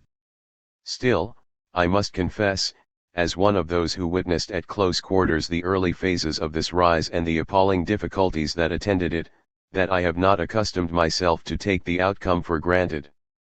I would not have believed, in say 1930, and not even in 1940, that the Soviet Union would progress quite as rapidly as it did, and that by 1967, it would produce, to give only one indication, 100 million tons of steel per year. This is more than Great Britain, the Federal German Republic, France, and Italy produce together, and only 20 million tons less than is turned out by the steel mills of the United States. This is the foundation for an engineering industry and an output of producer goods approximately as large as the American. The consumer industries are, of course, lagging far behind. But leaving out further economic statistics, I shall rather consider here the sociological accompaniments and consequences of the economic advance. Before we proceed any further, we ought, perhaps, to remind ourselves that these 50 years have not been a single uninterrupted period of growth and development. 7 or 8 of the 50 years were taken up by armed hostilities which resulted in severe setbacks and widespread destruction, unparalleled in any other belligerent country. Another 12 or 13 years were spent on replacing the losses. The actual periods of growth cover the years from 1928 to 1941 and from 1950 onwards, about 30 years in all. And in these years an unusually high proportion of Soviet resources, about 1/4 of the national income on the average, was absorbed in the arms races that preceded and followed the Second World War. If one could calculate the advance in ideal units of truly peaceful years, one would conclude that the Soviet Union achieved its progress within 20 or, at the most, 25 years. This has to be kept in mind when one tries to assess the performance. But, of course, present Soviet society is the product of the turmoil of this half-century, so that in its development gain and loss, construction and destruction, have been inseparable, and the combination of productive effort, unproductive work, and waste has affected both the material life and the spiritual climate of the USSR. The first and most striking feature of the transformed scene is the massive urbanization of the USSR. Since the revolution, the town population has grown by over 100 million people. Here again a corrective in the time scale is needed. The first decade after 1917 was marked by a depopulation of the cities and a slow reverse movement. The effect of the Second World War was the same, at least in European Russia. The periods of intensive urbanization were between the years 1930 and 1940 and between 1950 and 1965. About 800 big and medium-sized towns and over 2,000 small urban settlements were built. In 1926 there were only 26 million town dwellers. In 1966 their number was about 125 million. In the last 15 years alone the urban population has increased by 53 or 54 million people, that is by as much as the entire population of the British Isles. Within the lifetime of a generation the percentage of the town dwellers in the total population has risen from 15 to about 55%, and it is fast climbing up to 60%. In the United States, to take the previous record in this field, it took over 16 years for the urban population to increase by 100 million people, or, if the more relevant percentual comparison is made, it took a full century, from 1850 to 1950, for the proportion of the town dwellers to rise from 15 to 60%. Throughout those 100 years, the phenomenal growth of the American cities and towns was stimulated and facilitated by mass immigration, influx of foreign capital and skill, and immunity from foreign invasion and wartime destruction, not to speak of the inducements of climate. Soviet urbanization, in tempo and scale, is without parallel in history. Such a change in social structure, even if it had taken place in more favorable circumstances, would have created huge and baffling problems in housing, settlement, health, and education, and Soviet circumstances were as if designed to intensify and magnify beyond measure the turmoil and the shocks. Only a small proportion of the expansion was due to natural growth or to the migration of townspeople. The mass of the new town dwellers were peasants, shifted from the villages, year after year, and directed to industrial labor. Like the old advanced nations of the West, the Soviet Union found the main reserve of industrial manpower in the peasantry. In the early stages, the growth of capitalist enterprise in the West was often accompanied by the forcible expropriation of farmers in Britain by the enclosures and by draconic labor legislation. Later, the West relied in the main on the spontaneous work of the labor market, with its laws of supply and demand, to bring the required manpower to industry. This euphemism means that in the course of many decades, if not of centuries, rural overpopulation and sometimes famine threw great masses of redundant hands onto the labor market. In the Soviet Union, the state secured the supply of labor by means of planning and direction. Its dominant economic position was the decisive factor. Without it, it would hardly have been possible to carry out so gigantic a transformation within so short a time. The transfer of the rural population began in earnest in the early 1930s, and it was closely connected with the collectivization of farming, which enabled the government's agencies to lay hands on the surplus of manpower on the farms and to move it to industry. The beginnings of the process were extremely difficult and involved the use of much force and violence. The habits of settled industrial life, regulated by the factory siren, which had in other countries been inculcated into the workers, from generation by economic necessity and legislation, were lacking in Russia. The peasants had been accustomed to work in their fields according to the rhythm of Russia's severe nature, to toil from sunrise to sunset in the summer and to drowse on the tops of their stoves most of the winter. They had now to be forced and conditioned into an entirely new routine of work. They resisted, worked sluggishly, broke or damaged tools, and shifted restlessly from factory to factory and from mine to mine. The government imposed discipline by means of harsh labor codes, threats of deportation, and actual deportation to forced labor camps. Lack of housing and acute shortages of consumer goods, due in large measure to deliberate acts of an anti-consumptionist policy the government was bent on obtaining the maximum output of producer goods and munitions, aggravated the hardships and the turbulence. It was calm in the cities, even quite recently, for several families to share a single room and a kitchen, and in the industrial settlements, masses of workers were herded in barracks for many years. Crime was rampant. At the same time, however, many millions of men and women received primary or even secondary education, were trained in industrial skills, and settled down to the new way of life. As time went on, social friction and conflicts engendered by the upheaval lessened. Since the Second World War, the feats of Soviet industry and urns have appeared to justify retrospectively even the violence, the suffering, the blood, and the tears. But it may be held, as I have held through all these decades, that without the violence, the blood, and the tears, the great work of construction might have been done far more efficiently and with healthier social, political, and moral after effects. Whatever the truth of the matter, the transformation continues, and continues without such forcible stimulation. Year after year the urban population is expanding on the same scale as before, and the process, though planned and regulated, obeys its own rhythm. In the 1930s the government had to drag a sullen mass of peasants into the towns. In this last decade or so it has been confronted by a spontaneous rush of people from the country to towns, and it has had to exert itself and make rural life a little more attractive in order to keep young labor on the farms. But the present population trend will probably continue, and in another 10 or 15 years, 3/4 of the population may well live in towns. The industrial workers, the small minority of 1917, now form the largest social class. The state employs about 78 million people in workshops and offices. It employed 27 million after the end of the Second World War.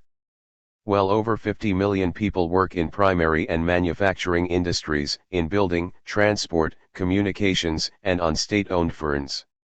The rest earn their livelihood in various services, 3 million of them in health, education, and scientific research. It is not easy to distinguish with any precision the numbers of manual workers and technicians from those of office workers, because Soviet statistics lump them together. The sociological significance of this will be discussed later. The number of the workers proper may be put at between 50 and 55 million. The working class is highly stratified. Stalin's labor policy centered on differential scales of salaries and wages and raised the labor aristocracy high above the mass of the underpaid semi-skilled and unskilled workers. To some extent this was justified by the need to offer incentives to skill and efficiency, but the discrepancies in wages went far beyond. Their actual extent was and still is surrounded by extraordinary secrecy. Since the 1930s the government has not published the relevant data about the national wage structure, and students have had to content themselves with fragmentary information. Throughout the Stalin era a ferocious witch hunt against the levelers or the petty bourgeois egalitarians was in progress, but it was less effective than it appeared to be, and certainly less so than the political witch hunts. The suppression of data about the structure of wages, arid salaries, indicates with what guilty conscience the ruling groups, under Stalin and after him, have pursued their anti-egalitarian policy. No such guilty conscience prevents our captains of industry from advertising their profits or inhibits our governments from revealing the facts about our scales of wages and salaries. Of course, nothing like our normal inequality between earned and unearned incomes exists in the Soviet Union. The inequality is in the earned incomes. Yet to expose its full extent would evidently be too risky and dangerous an undertaking for any Soviet government. The discrepancies in workers' earnings seem similar to those that can be found in most other countries, and they are narrowed by the greater value of the Soviet Union's more comprehensive social services. In recent years the wage structure has been overhauled again and again. The first period of de-Stalinization brought an evident reduction of inequalities, the extent of which it is difficult to assess. Subsequently the new wage policy has met with increasing resistance on the part of the managers and the labor aristocracy. In a continuously and rapidly expanding economy, however, high social mobility does not allow the stratification to become unduly rigid. Great masses of workers are constantly trained for skilled jobs and pass from lower to higher income groups. The social and cultural stratification of the working class is sometimes even more important than the economic one. This is a subject which does not lend itself to a clear-cut sociological description or analysis. All I can do here is to try to convey a general idea of it and to indicate its compulsity. The prodigious growth of the working class has resulted in many social and cultural discrepancies and incongruities, reflecting the successive phases of industrialization and their overlapping. Each phase brought into being a different layer of the working class and produced significant cleavages. The bulk of the working class is strongly marked by its peasant origins. There are only very few working class families who have been settled in town since before the revolution and have any sort of industrial tradition and memories of pre-revolutionary class struggle. In effect, the oldest layer of workers is the one which formed itself during the Reconstruction period of the 1920s. Its adaptation to the rhythm of industrial life was relatively easy. These workers came to the factory of their own accord and were not yet subjected to strict regimentation. Their children are the most settled and the most distinctly urban element of the industrial population.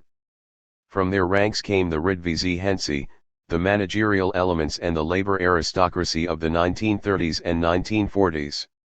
Those who remained in the ranks were the last Soviet workers to engage freely, under the new economy policy, in trade union activities, even in strikes, and to enjoy a certain freedom of political expression. The contrast between this and the next layer is extremely sharp. 20-odd million peasants were shifted to the towns. During the 1930s, their adaptation was painful and jerky. For a long time they remained uprooted villagers, town dwellers against their will, desperate, anarchy, and helpless. They were broken to the habits of factory work and kept under control by ruthless drill and discipline. It was they who gave the Soviet towns the gray, miserable, semi-barbarous look that so often astonished foreign visitors. They brought into industry the muzhik's crude individualism. Official policy played on it, prodding the industrial recruits to compete with one another for bonuses, premiums, and multiple piece rates. Worker was thus tummed against worker at the factory bench, and pretexts of socialist competition were used to prevent the formation and manifestation of any class solidarity. The terror of the 193 OS left an indelible imprint on the men of this category. Most of them, now in their 50s, are probably through no fault of theirs the most backward element among Soviet workers, uneducated, acquisitive, servile. Only in its second generation could this layer of the working class live down the initial shocks of urbanization. The peasants who came to the factories in the aftermath of the Second World War still experienced the trying living conditions, virtual homelessness, severe labor discipline, and the terror. But most had gone to town voluntarily, eager to escape from devastated and famished villages. They had been prepared for industrial discipline by years of army life and found in their new places an environment better able to absorb and assimilate newcomers than were the towns and factory settlements of the 1930s. The process of adaptation was less painful. It became easier still for the next batches of trainees who arrived in the factories during the post-Stalin years, when the old labor codes were abolished, and who settled down to their occupations in relative freedom from want and fear.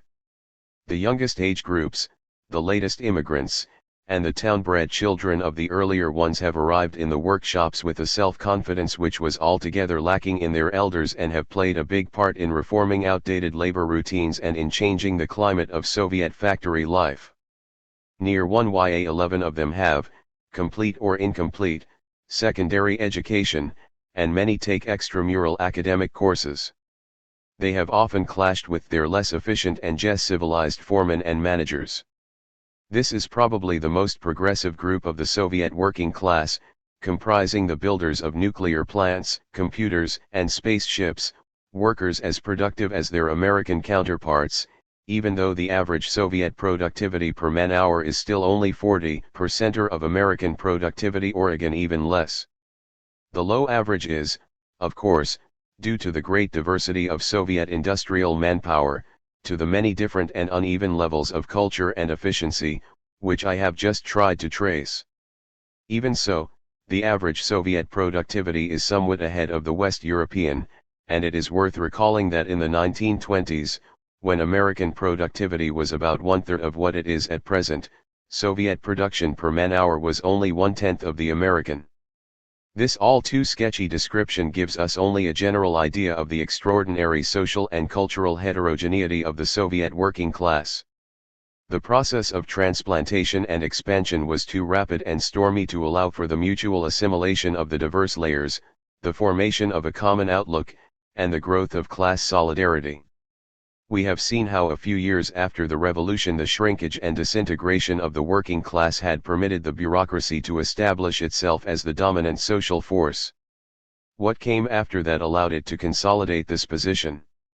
The manner in which the new factory hands were recruited and the furious pace of growth kept the working class in a state of permanent disarray and fragmentation, unable to gain cohesion, balance, unity, and to find a socio-political identity. The workers were incapacitated by the very swelling of their numbers. The bureaucracy did what it could to keep them in this state. Not only did it play them against one another at the factory bench, It fanned all their mutual dislikes and antagonisms. It denied them the right to raise demands and to defend themselves through the trade unions. But these devices and the terror would not have been as effective as they were, if the working class had not been torn by its own centrifugal forces. What made matters worse was that the constant promotion of bright and energetic workers to managerial posts deprived the rank and file of potential mouthpieces and leaders.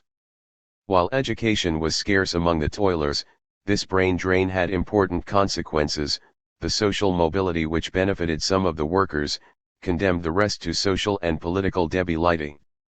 If this analysis is correct, then the prospect for the future may be more hopeful. An objective process of consolidation and integration is taking place in the working class, and it is accompanied by a growth of social awareness. This, as well as the requirements of technological progress, has compelled the ruling group to sweep away the old factory discipline and to concede to the workers much more elbow room than they had in the Stalin era. There is still a long way from this to freedom of expression and to workers' genuine participation in control over industry. Yet as the working class grows more educated, homogeneous, and self-confident, its aspirations are likely to focus on these demands.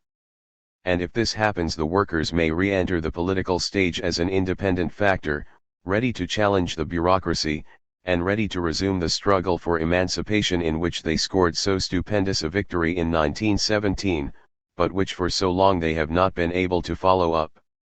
The obverse side of the expansion of the working class is the shrinkage of the peasantry.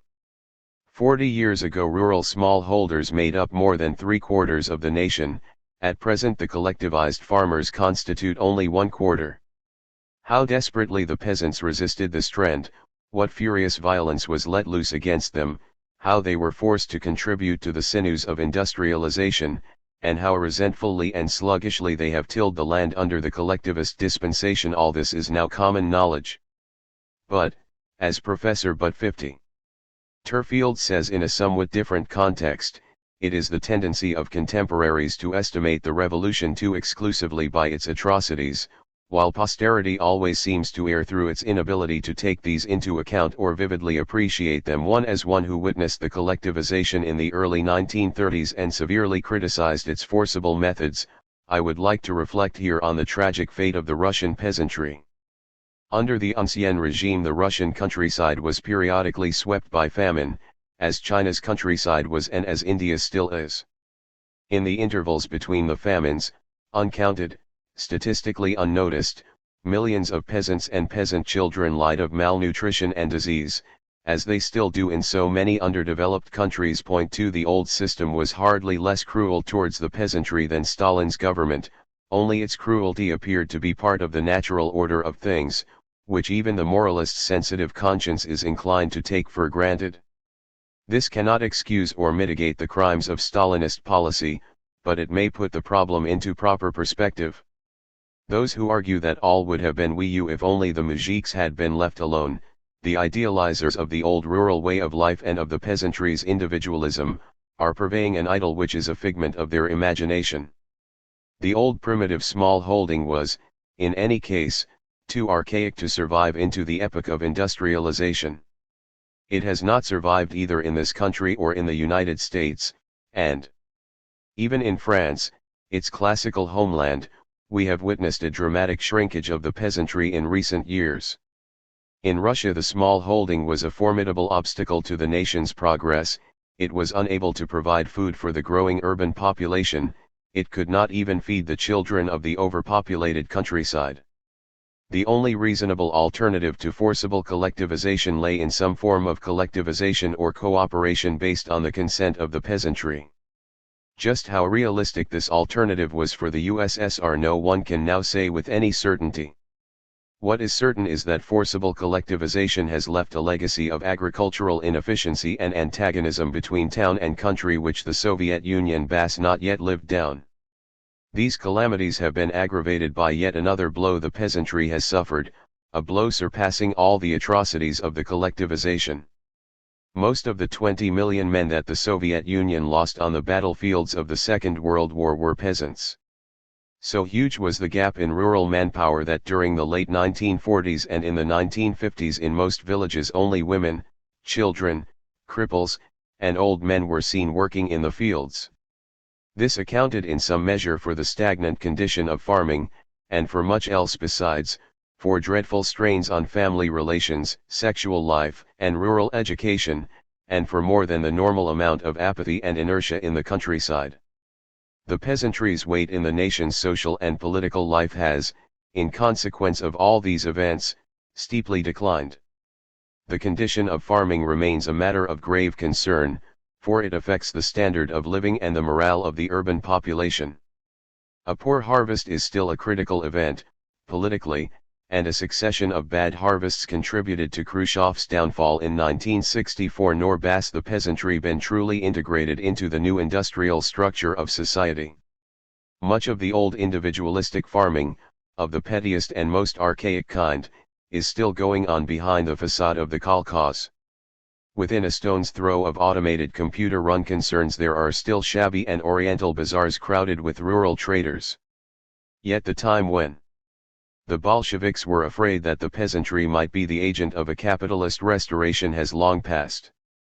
True, there are rich Kokachas and poor ones, and here and there a crafty Mutstahik manages to bypass all rules and regulations and to rent land, employ hired labor surreptitiously, and make a lot of money.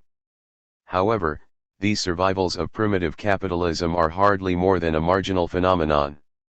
If the present population trend migration from country to town continues, the peasantry will go on shrinking, and there will probably be a massive shift from the collectively owned to the state-owned farms. Eventually, farming may be expected to be Americanized and to employ only a small fraction of the nation's manpower.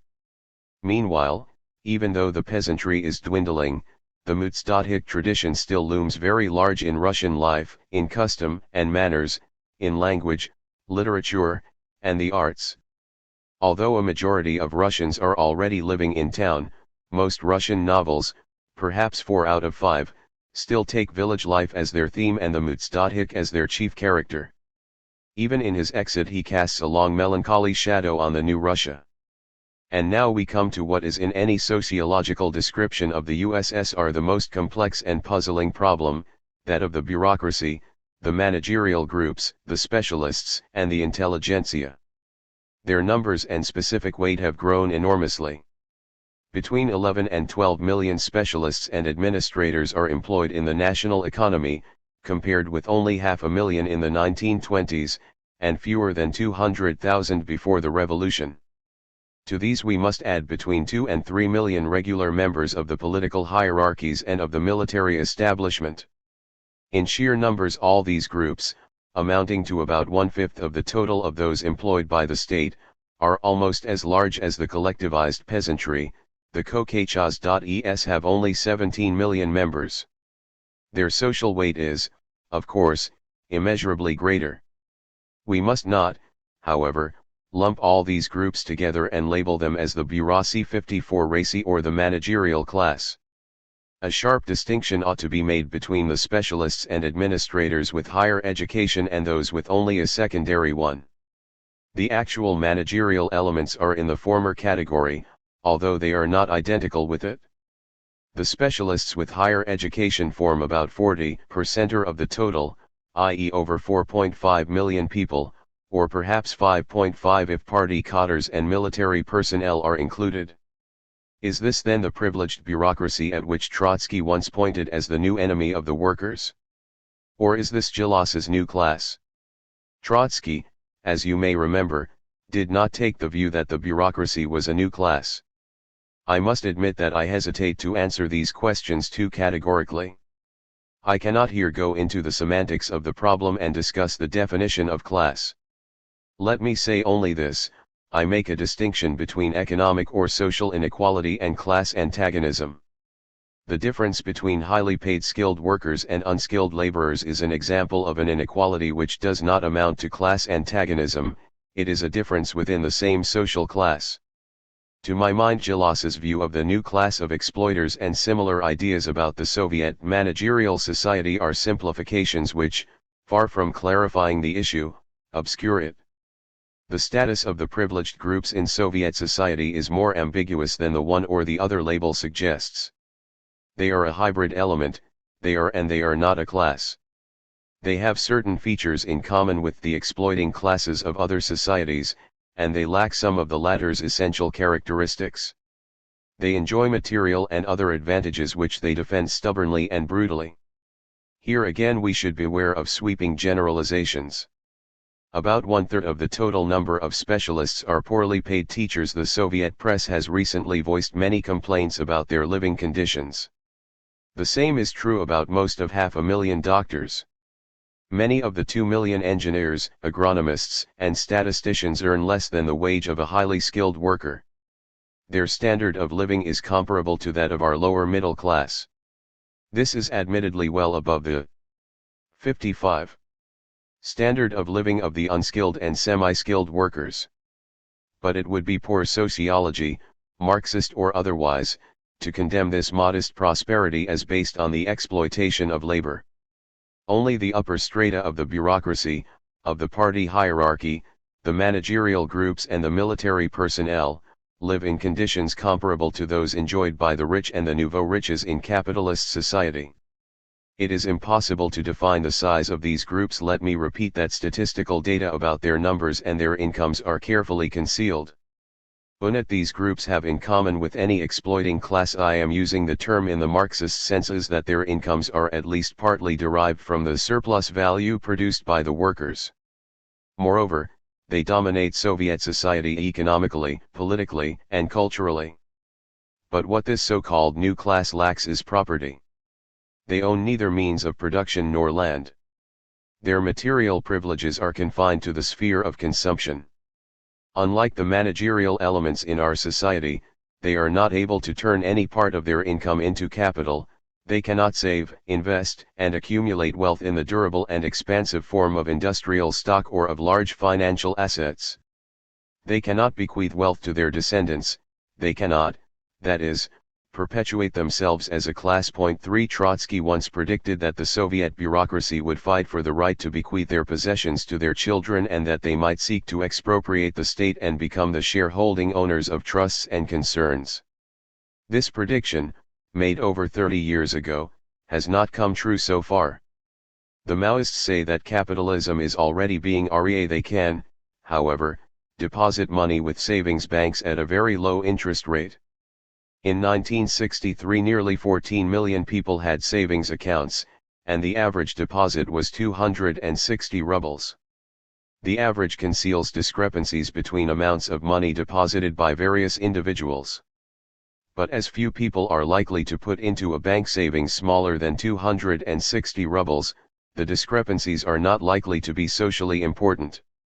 In the USSR, people with high incomes prefer to spend on durable consumer goods such as cars and dachas rather than keep accounts in government-controlled banks.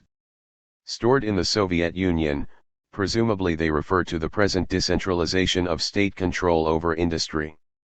The evidence for these assertions has been less than scanty so far. Theoretically, it is possible that the present reaction against the Stalinist over-centralized economic control may stimulate neo-capitalist tendencies among industrial managers. I think that signs of some such development may be detected in Yugoslavia. I would not put it higher than that. Yet it is unlikely that such tendencies should gain the upper hand in the USSR, if only because the abandonment of central economic planning would be a crippling blow to Russia's national interest and position in the world. Speculation apart, the fact that the Soviet bureaucracy has not so far obtained for itself ownership in the means of production accounts for a certain precariousness and perishableness of its social domination. Property has always been the foundation of any class supremacy.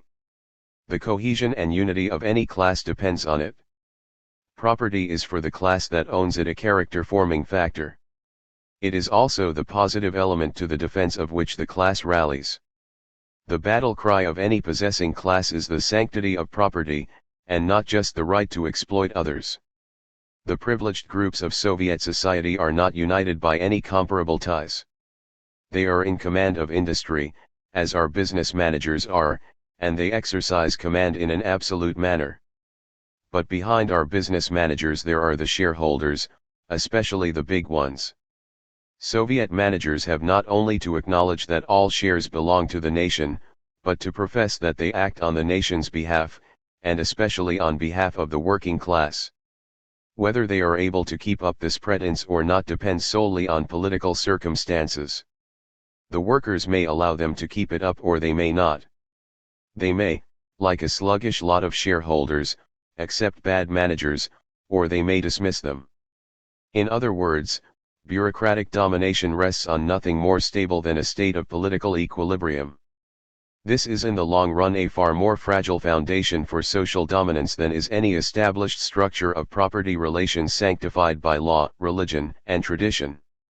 There has been much talk recently about the antagonism, in the Soviet Union and Eastern Europe, between the political hierarchies and the technocrats, and some young theorists treat these two groups as fully edged and opposed social classes, and speak about their class struggle very much as we used to speak about the struggle between landlords and capitalists.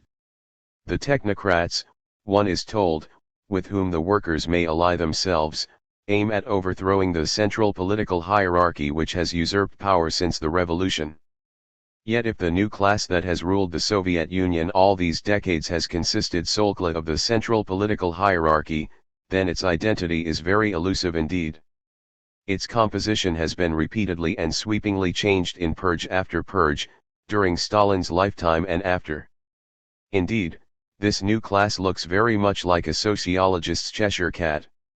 In truth, Soviet bureaucracy has exercised power greater than that wielded by any possessing class in modern times, and yet its position is weaker and more vulnerable than that normally held by any such class.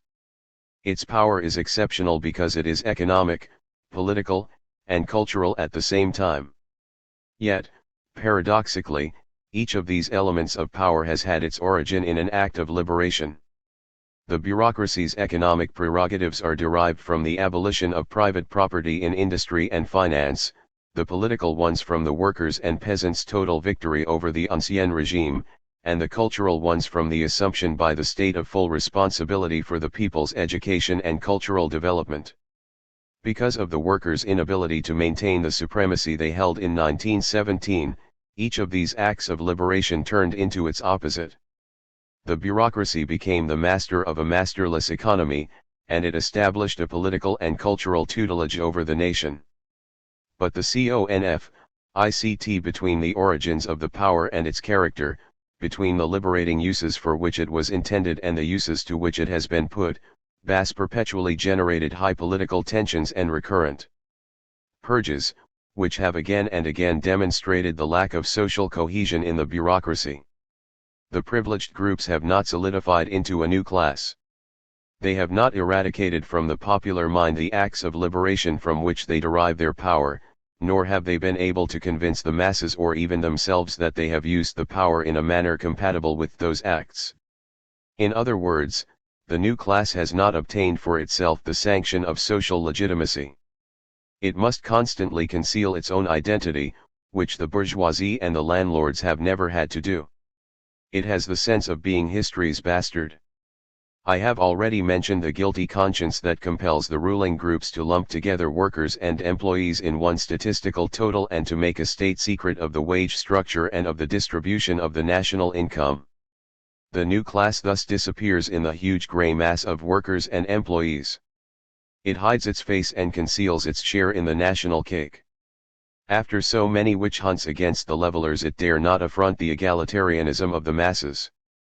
As one Western observer neatly put it, whereas in our middle classes the rule is to keep up with the Joneses, in the Soviet Union the privileged people must always remember to keep down with the Joneses. This brings home to us something of the ethos of Soviet society, something of its underlying morality, and, again, something of the vitality and compelling force of the revolutionary tradition. Moreover, the Soviet Joneses are coming up en masse. They are being educated en masse. Where social stratification is based solely on income and function, and not on property, the progress of mass education is a powerful and ultimately irresistible force for equality. We have seen that the number of Soviet specialists with higher and secondary education has risen, within a relatively short period, from 500,000 to 12 million. This goes on.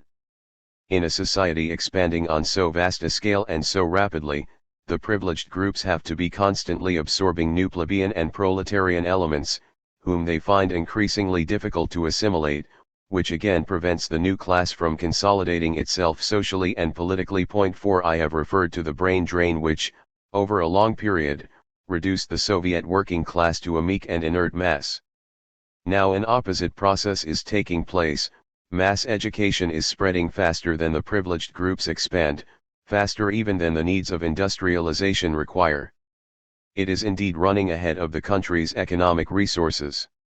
According to recent educational surveys, so % of the pupils of Soviet secondary schools, mostly children of workers, demand to be admitted to the universities.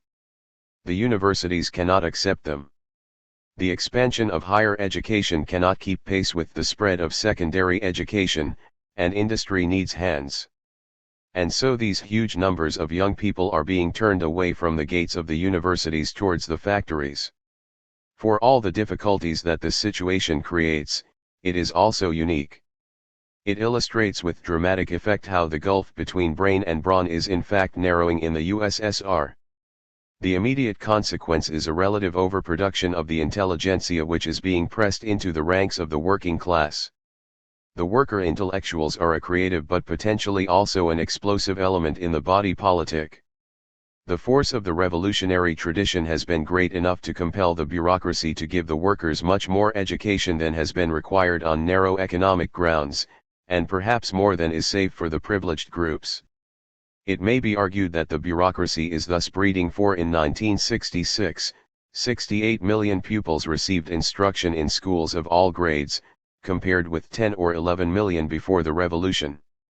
For demographic reasons, the low birth rate of the war years, the number of pupils was, at 46 to 48 million, stationary in the 2 decades of the 1940s and 1950s. In the last 7 years, however, it has grown by 22 million. 47 millions were at primary and secondary schools, 3.6 millions at the universities, 3.3 millions at technical colleges, 1.3 million received instruction at adult educational classes, among them about 2 million workers and technicians who took university courses without interrupting their normal work. Since 1950 the number of university students has trebled. Its own grave diggers. Such a view may well overdramatize the prospect. But clearly the dynamics of Soviet society are becoming enriched with new contradictions and tensions which will not, I think, allow it to stagnate and ossify under the domination of a new class. 4.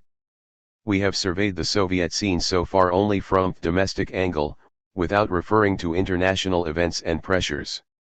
But, of course, the internal evolution of the Soviet Union cannot be isolated from its world context, from the international balance of forces and great power diplomacy, or from the state of the labor movement in the West and the colonial revolutions in the East.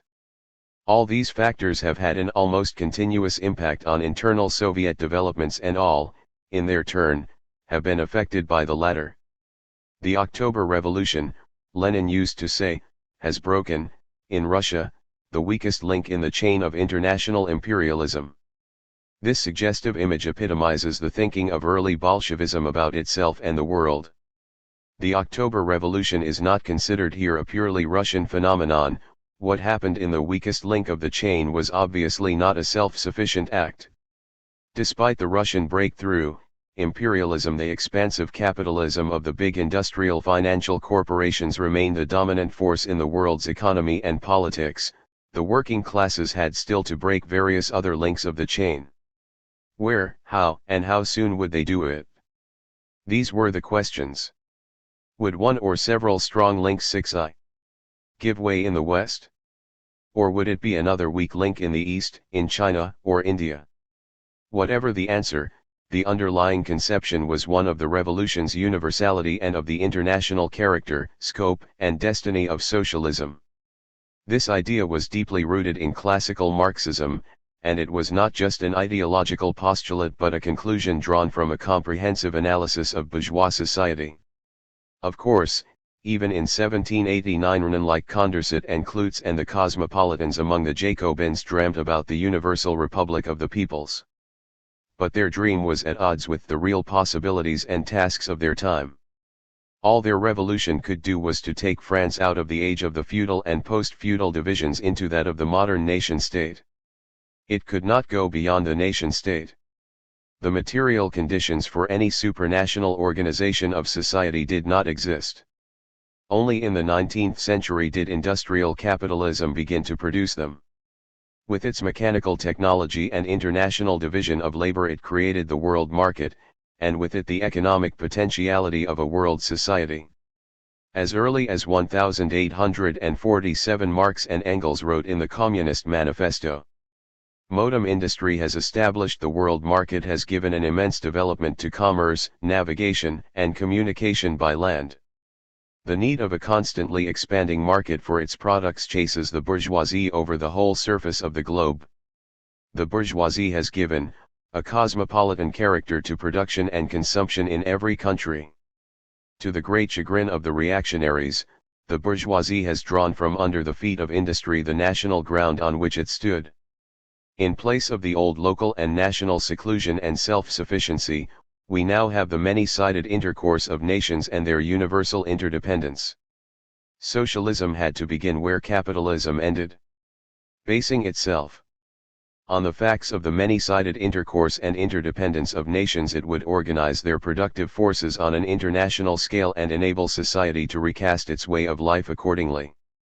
In capitalism, the urge towards international integration works haphazardly, blindly, by fits and starts, as one of many contradictory trends. Under imperialism, it finds a distorted expression in the conquest and economic domination of the weak nations by the shown. Socialism, seizing the possibility which capitalism had opened up but not realized, would consciously create the international society. To Marx, Engels, and their close friends, these were elementary ideas, almost truisms, on which they did not need to waste words. More than 40 years after the Communist Manifesto, in 1890, Engels wrote in a message to French socialists, "It was your great countryman Saint-Simon who first saw that the alliance of the three great Western nations, France, England, Germany, is the primary international condition of the political and social emancipation of the whole of Europe. I hope to see this alliance, the nucleus of the European alliance which will once and for all put an end to the wars of cabinets and races, realized by the proletarians of these three nations." What a reflection it is on the slowness of our official minds that it took 3/4 of a century, indeed the 120 years since the Communist Manifesto, before our statesmen and opinion makers got just an inkling of some such idea and presented a timid conservative version, or should one say a travesty, of it in the so-called common market. How consistently classical Marxism repudiated any pretension of national self-sufficiency in socialism may be seen from the following words which Engels, shortly before his death, addressed to Paul Lafargue, the famous French socialist. Engels warned Lafargue against an inclination to exalt French socialism unduly and attribute to it a superior or exceptional role. But neither the French, he wrote, nor the Germans, nor the English, will have all to themselves the glory of having crushed capitalism. France may perhaps give the signal for the revolution, but it will be in Germany that the issue will be decided, and even France and Germany will not secure definite victory as long as England remains in the hands of the bourgeoisie. The emancipation of the proletariat can be only an international event. You render it impossible if you try to make it simply a French event. Exclusive French leadership of the bourgeois revolution, though it was inevitable because of the stupidity and cowardice of other nations, led you nowhere, to Napoleon, to conquest, and to invasion by the whole alliance. To wish to attribute to France the same role in the future is to pervert the international proletarian movement, and even to render France ridiculous, for people outside your frontiers mock at these pretensions. I have quoted at length these passages, so characteristic of classical Marxism, because they seem to me to provide a clue to the understanding of Bolshevism and of the relationship between the Russian Revolution and the world. The Bolsheviks grew up in the tradition of which Engels expressed the quintessence, and even after the epic entree of revolution had moved from Western Europe to Russia, they still thought of the establishment of socialism as an international process and not simply a Russian event. Their own victory was in their eyes a prelude to world revolution, or at least to a European socialist upheaval. Hindsight tells us that insofar as they expected an imminent international revolution, they were mistaken. But hindsight may not see the events more clearly than did a bold, even though partly erroneous, historical foresight. The Bolsheviks started from the premise that the catastrophe of 1914 had inaugurated a whole epoch of world wars and revolutions, the epoch of capitalist decline. This premise was historically correct. The next decades were in fact filled by a gigantic contest between revolution and counter-revolution. In 1918, revolution overthrew the empires of the Hohenzollerns and Habsburgs and brought into being, if only for a short time, councils of workers' deputies in Berlin, Vienna, Munich, Budapest, and Warsaw. And even after revolution was defeated in Germany, Austria, Hungary, and other countries, the capitalist system did not regain its old stability. It staggered on from crisis to crisis, until the worldwide slump of 1929 brought it to the brink of ruin. The possessing classes first saved their domination by agreeing to economic and political reforms for which generations of socialists had fought in vain before the Russian Revolution. Then fascism and Nazism came forward as the saviors of capitalism. Colonial upheavals and the Great Chinese Revolution of 1925-27 gave to the crisis a new range and depth. And in Europe, after the shadow of the Third Reich had fallen across it, Austria and Spain were shaken by civil wars, and France experienced the stormy class struggles of the Popular Front period. All this indicates how vast were the revolutionary potentialities of the interwar decades. The Second World War again revealed the crisis and disintegration of the social system. In Nazi-occupied Europe, people fought not only for their national independence, civil war raged within many an occupied nation. The revolutionary aftermath of the war in France, Italy, and Greece is a matter of historical record. Eastern Europe was transformed by revolution from above. Not since the Napoleonic Wars had Europe experienced any comparable social breakdown. The Bolsheviks understood quite well the epoch in which they had entered upon the stage of world history. It was the epoch of world wars and revolutions. That so many revolutionary efforts have been frustrated or have proved abortive does not invalidate the premise on which they acted. Men engaged in combat do not take defeat for granted before the battle is joined. It is in the actual fighting that the outcome of the struggle is decided. Lenin and his comrades did not as a rule provoke battle arbitrarily. More often than not, trials of strength were imposed on them. And revolutionaries may take the view, traditionally held by British soldiers, that they may lose all the battles except the last one, and that in the meantime they have to fight the battles that they have to lose. Lenin and his followers stood by the universality of the revolution for yet another reason. They saw little or no hope for the achievement of socialism in Russia alone. Isolated from the advanced industrial countries and reduced to her own resources, Russia could not, or not for a very long time, overcome economic scarcity, the low level of her civilization, or the weakness of her working class. She could not prevent the rise of bureaucracy. All Bolsheviks, and this goes even for Stalin, expected at first that Russia would join a European socialist community in which Germany, France, or Britain would take the lead and would help Russia to move towards socialism in a rational and civilized manner, without anything like the sacrifices, the violence, and the social inequality that were to accompany the industrialization of an isolated Soviet Union. As early as 1914, Lenin's watchword was, "the United States of Socialist Europe," although later he had his doubts not about the idea itself but about whether it would be properly understood. Then, in 1918, he argued that socialism is already a reality in our days, but its two halves are as it were torn asunder. One half, the political conditions for it, the rule of the proletariat exercised through the Soviets, has been created in Russia, while the other half, the industrial and cultural prerequisites, exist in Germany. To achieve socialism, these two halves had to be brought together. If Engels argued against Lafargue that neither the French nor the Germans could have all to themselves the glory of doing away with capitalism, Lenin had not a shred of Lafargue's illusion. He and his comrades knew that the emancipation of the workers could result only from the joint efforts of many nations, and that if the nation-state provided too narrow a framework even for modern capitalism, socialism was quite unthinkable within such a framework. This conviction permeated all Bolshevik thinking and activity until the end of the Lenin era. Then, in the middle 1920s, the fact of Russia's isolation in the world struck home with a vengeance, and Stalin and Bukharin came forward to expound socialism in one country. The Bolsheviks had to take cognizance of the bitter necessity for Russia to go it alone for as long as she had to. That was the rational kernel in the new doctrine which captivated many good internationalists, and with it neither Trotsky nor Zinoviev nor Kameniy had any quarrel. But the special significance of the new doctrine lay elsewhere, in the fact that it made a virtue out of the necessity, and that it represented a reaction against the universalist conception of the revolution. Arguing from the Soviet Union's isolation, Stalin and Bukharin produced the watchword for a kind of ideological isolationism.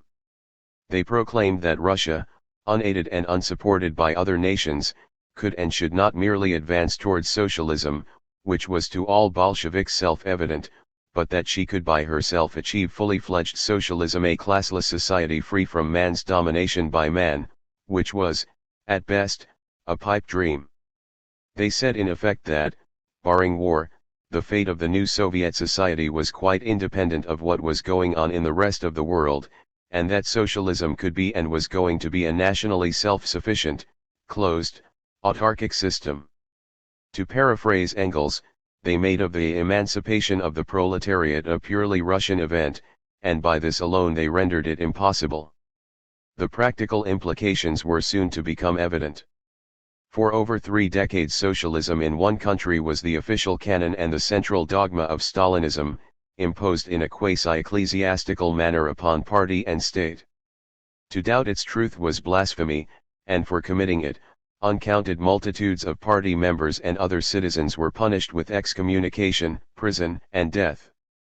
Up till now, though socialism is supposed to have spread to a dozen countries in the meantime, socialism in one country has not yet been stripped of its canonicity. Behind the idea of a self-sufficient Russian socialism there was the tacit acceptance of the view that the prospects of revolution in the West had faded for good. This undoubtedly reflected a popular renewed. After many years of fighting, famine, and frustration, the people were desperately weary, and shrugged off the party's customary promises that the international revolution, the great liberating force of the Western proletariat, would soon come to their rescue. The new doctrine held out a different prospect. It assured the people that, even if the Russian Revolution were to remain isolated forever, it would still fulfill its promise of socialism and establish the classless society within its own boundaries. This is a doctrine of consolation, Eugene Varga, one of its eminent expounders, confessed in private. It was also, we add, a doctrine of exaction, for in the narn of socialism in one country the people were presently asked to give up all civil liberties and bear endless heavy sacrifices and privations. The men of the ruling group, and the bureaucracy at large, had, in addition, their own motives of realpolitik and raison d'etat. The thinking of any bureaucracy is tied to the nation-state, is shaped by it, and is learned by it. The Bolshevik bureaucracy now descended from the heights of the heroic period of the revolution to the borderlands of the nation-state, and Stalin led it in the descent.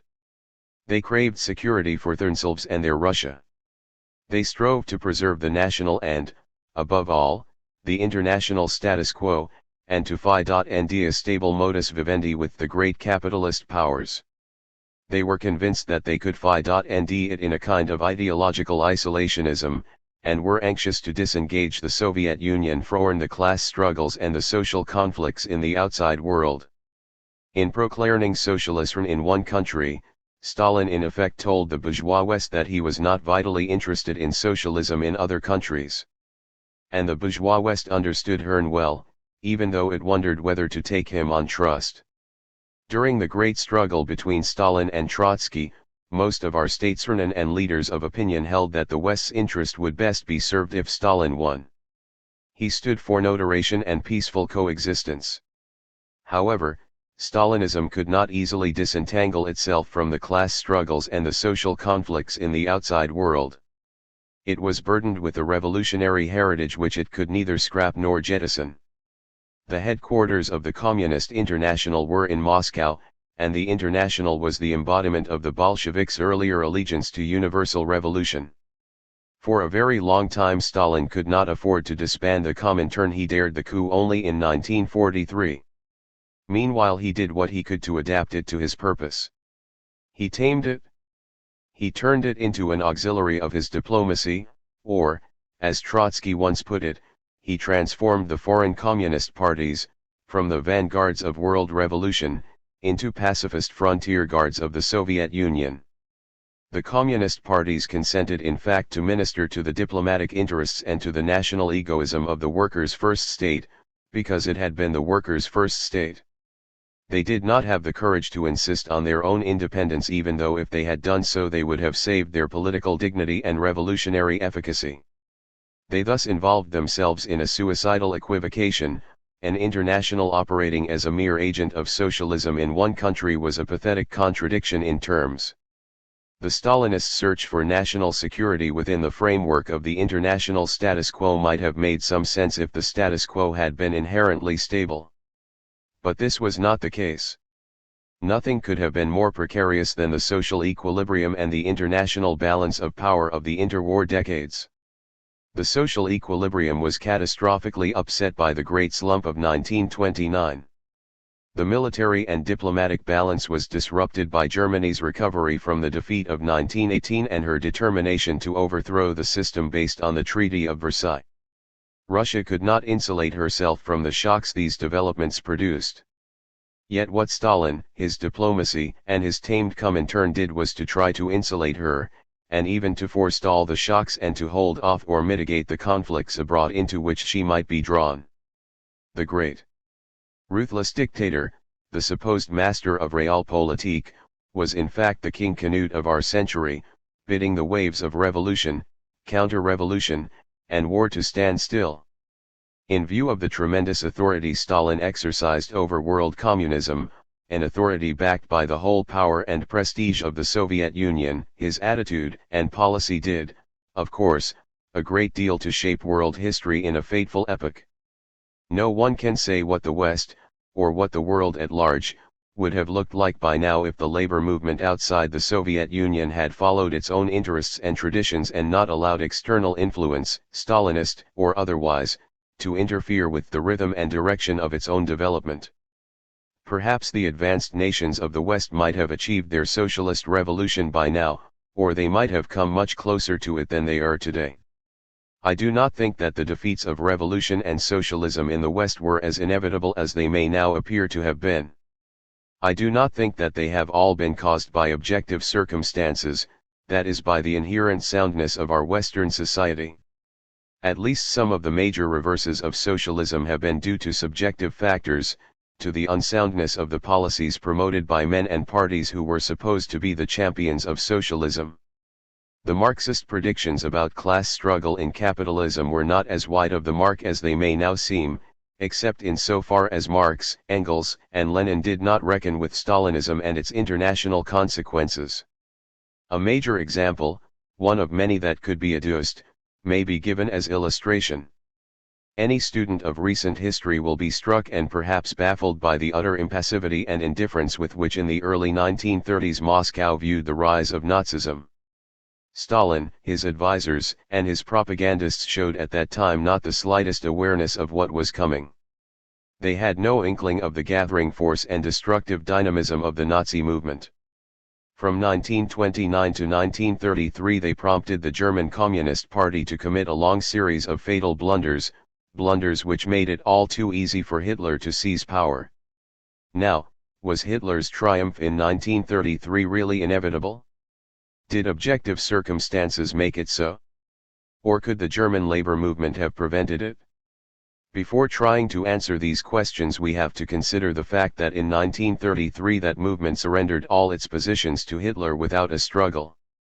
This is true of both parties, the Social Democrats, who controlled the trade unions and had an electoral following of over 8 million people, and the Communists, who had a following of over 5 million. The most vigorous and militant elements of the movement were in the Communist Party. Because of their own political weight, and because of the influence their conduct exercised on the more inert mass of Social Democrats, their behavior in the crisis was of the utmost importance. Yet the Communist Party deliberately and systematically played down the Nazi danger and told the workers that the Social Democrats, or social fascists, not the Nazis, were the chief enemy on whom they ought to concentrate all fire. The leaders of both parties, the Social Democrats and the Communists, refused even to contemplate the idea of any common action against Nazism. There was no objective reason why they should behave in this way. Their surrender was not inevitable. Hitler's easy victory in 1933 was not inevitable. And Stalin and the Soviet Party had no real interest whatsoever in sponsoring the policy of surrender and persisting in it. Their apathy and indifference in the face of rising Nazism resulted solely from the isolationist temper of Stalinism, from its desire to keep the Soviet Union out of any entanglement in any major conflict abroad. Playing for safety, Stalin ruled out any communist move in Germany that might have led to a confrontation, and possibly to civil war, between the German left and Nazism. Pursuing the mirage of security within the international status quo, the mirage of socialism in one country, Stalinism caused the defeat of socialism in many other countries and exposed the Soviet Union to mortal peril. Some of us argued in those years, well before 1933, that a Nazi government meant world war and invasion of the Soviet Union, that it was the duty of the German left to bar Hitler's road to power, that it had a fair chance of succeeding in this, and that even if it were to fail, it should go down fighting rather than passively accept the prospect of its own annihilation by the Nazis. We were decried in Moscow as panic mongers, warmongers, and enemies of the German proletariat and of the Soviet Union. The surrender of 1933 was the most crushing defeat Marxism ever suffered, a defeat which was to be deepened by later events and later Stalinist policies, a defeat from which the German and the European labor movements have not yet recovered.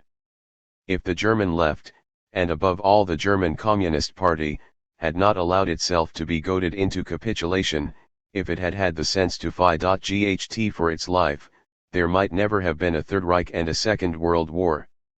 The Soviet Union might not have lost 20 million dead on the battlefield. The smoke from the Auschwitz gas chambers might not have blackened the record of our civilization. And meanwhile, Germany might perhaps have become a workers' state. One could give other examples of how the Stalinist obsession with security led to catastrophic insecurity, and how ideological isolationism invariably aggravated the Soviet Union's isolation, which, of course, drove Soviet policy into ever deeper isolationism. The vicious circle is reproduced at almost every stage of Stalinist and even post-Stalinist diplomacy, whenever the Soviet raison d'etat has imposed itself and the policy of an important sector of the /v labor renouvrement. This was the case with the Popular Front in France, with the Spanish Civil War, and with the repercussions of the Nazi-Soviet Pact of 1939-41. In all these instances it was not so much the inherent strength of Western capitalism as the national egoism of Stalin's policy that inflicted defeat after defeat on the forces of socialism in the West, and each of these defeats was a setback for the Soviet Union as well. The Second World War and the Nazi invasion drove the Soviet Union out of its isolation. Once again the emancipation of the workers and, of course, the liberation of Europe from Nazi domination could only be an international event. Not only the armies of the great powers waged the war. Guerrillas, partisans, and resistors of many nations did so as well. An international civil war, with tremendous social revolutionary potentialities, unfolded within the World War. Stalinism, however, went on clinging to conventional security, raison d'etat, and sacred national egoism. It fought the war as a fatherland war, another 1812, not as a European civil war. It would not confront Nazism with the idea of international socialism and revolution. Stalin did not believe that that idea would inspire his armies to fight, or that it could infect and disintegrate the enemy's armies, as it had done during the wars of intervention. Moreover, he prompted the various communist-led resistance movements in Europe to fight so 1E1Y for national liberation, not for socialism. In part he was actuated by the desire to preserve the Grand Alliance. He assumed correctly that if the war threatened to turn into a European revolution, Churchill and Roosevelt would contract out of the alliance. In part, however, he himself was afraid of the revolutionary turmoil, which might have upset the precarious social-political balance within the Soviet Union on which his autocracy rested. He was determined to emerge from the gigantic upheaval with socialism in one country and with his autocracy intact. Yet the logic of the war turned against his isolationist ideology. He had to send his armies into a dozen foreign countries, and even while they marched under the fatherland banners, these were still Red armies, which would not be easily persuaded that their victory, so dearly bought, should end in the restoration of capitalism in all the lands they freed from Nazi occupation. The revolutionary aftermath of the war was there. How to keep it under control, and how to reduce it to a minimum was, at Tehran and Yalta, the common preoccupation of Stalin, Roosevelt, and Churchill. They tackled the problems of the alliance in the spirit of conventional diplomacy and shared out and delineated their respective spheres of influence. We need not here go into the complicated conflicts that ensued even before the end of hostilities and ushered in the Cold War. Suffice it to say that, even while the Soviet Union was involved as never before in the affairs of so many countries, and while Stalin had to secure the fruits of victory, the Soviet Union's predominance in Eastern Europe, by quasi-revolutionary methods, Stalinism remained true to its national narrow-mindedness. The revolution in Eastern Europe was not to be the international event brought about by the joint efforts of the proletariat of many nations. It was imposed from above by the occupying power and its agents. And the so-called people's democracies were to be merely the defensive glacis of socialism in one country. In Western Europe, bourgeois rule, battered and discredited, was restored in accordance with the Pacts of Yalta and Tehran, and the communist parties there assisted in the restoration, participating in de Gaulle's and Gaspari's post-war governments, helping to disarm the resistance, and curbing the restive radicalism of the working classes. In this way the revolutionary potentialities of the post-war period were realized, but distorted in the realization, all over Eastern Europe, and they were nullified in Western Europe.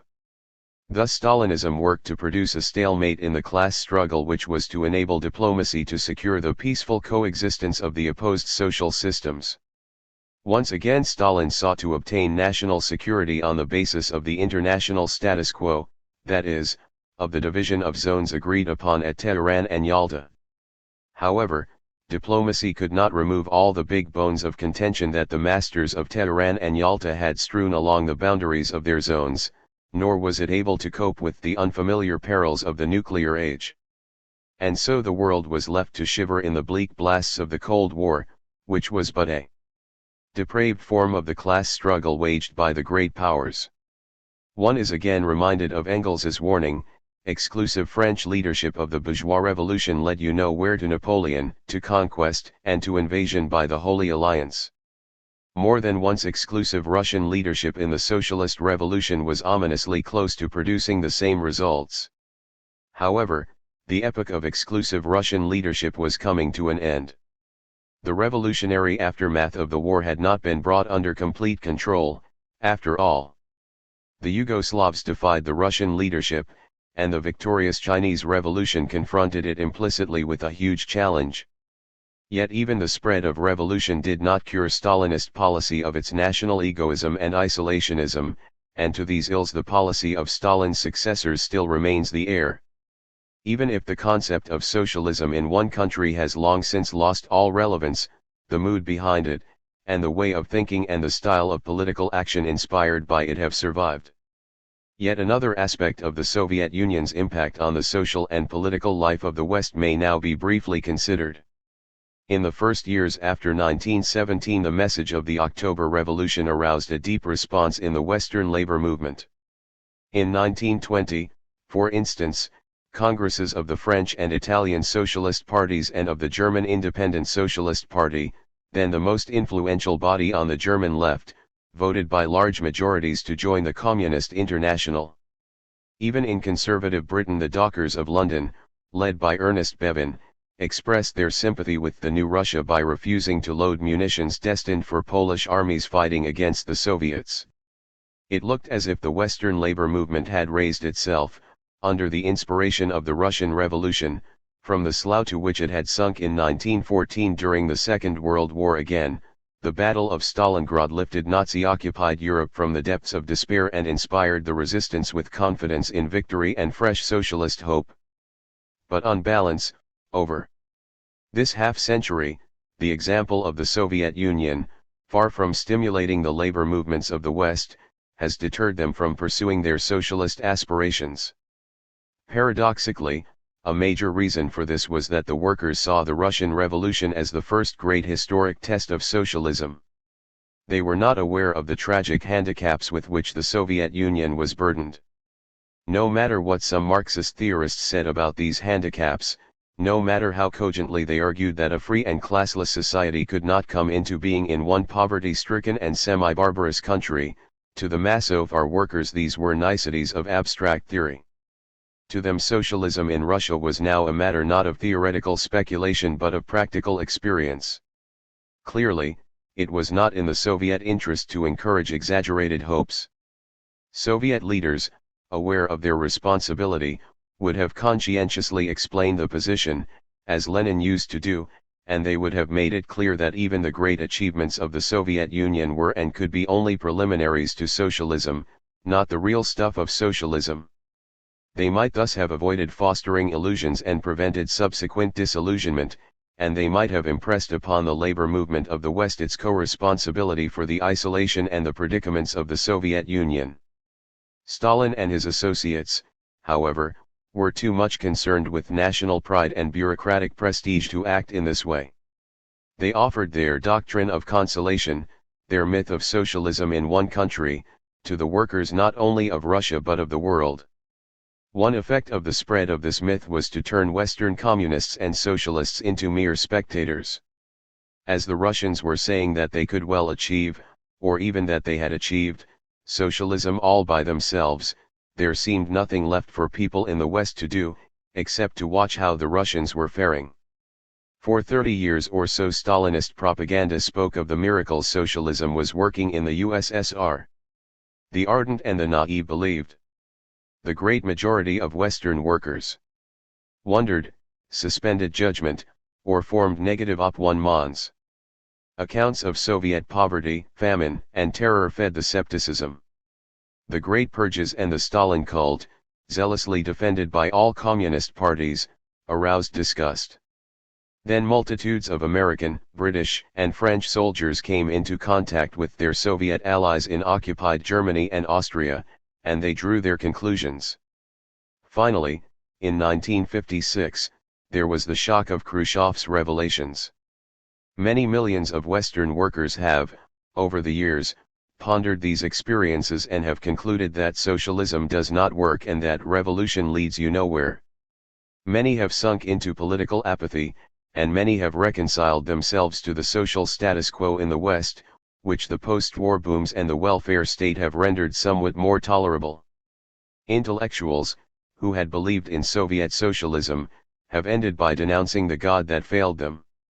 The myth of socialism in one country has thus bred an even more deceptive myth, a colossal myth about the failure of socialism.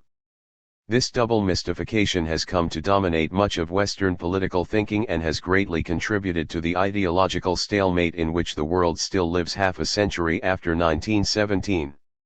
The West, however, has hardly any reason to view this outcome with self-righteousness. For when a Russian looks at the record of the West, in its relationship with Russia, what does he find there? The rapacious peace of Brest-Litovsk, the Allied armed intervention against the Soviets, the blockade, the cordon sanitaire, the prolonged economic and diplomatic boycotts, and then Hitler's invasion and the horrors of Nazi occupation, the long and clever delays by which Russia's allies postponed the opening up of a second front against Hitler, while the Soviet armies were immolating themselves in battle, and, after 1945, the rapid reversal of the alliances, the nuclear blackmail, and the anti-communist frenzy of the Cold War. What a record! What a record! A Marxist must ask why the working classes of the West and their parties have allowed so much freedom of initiative and action to the governments and establishments who between them were responsible for this record.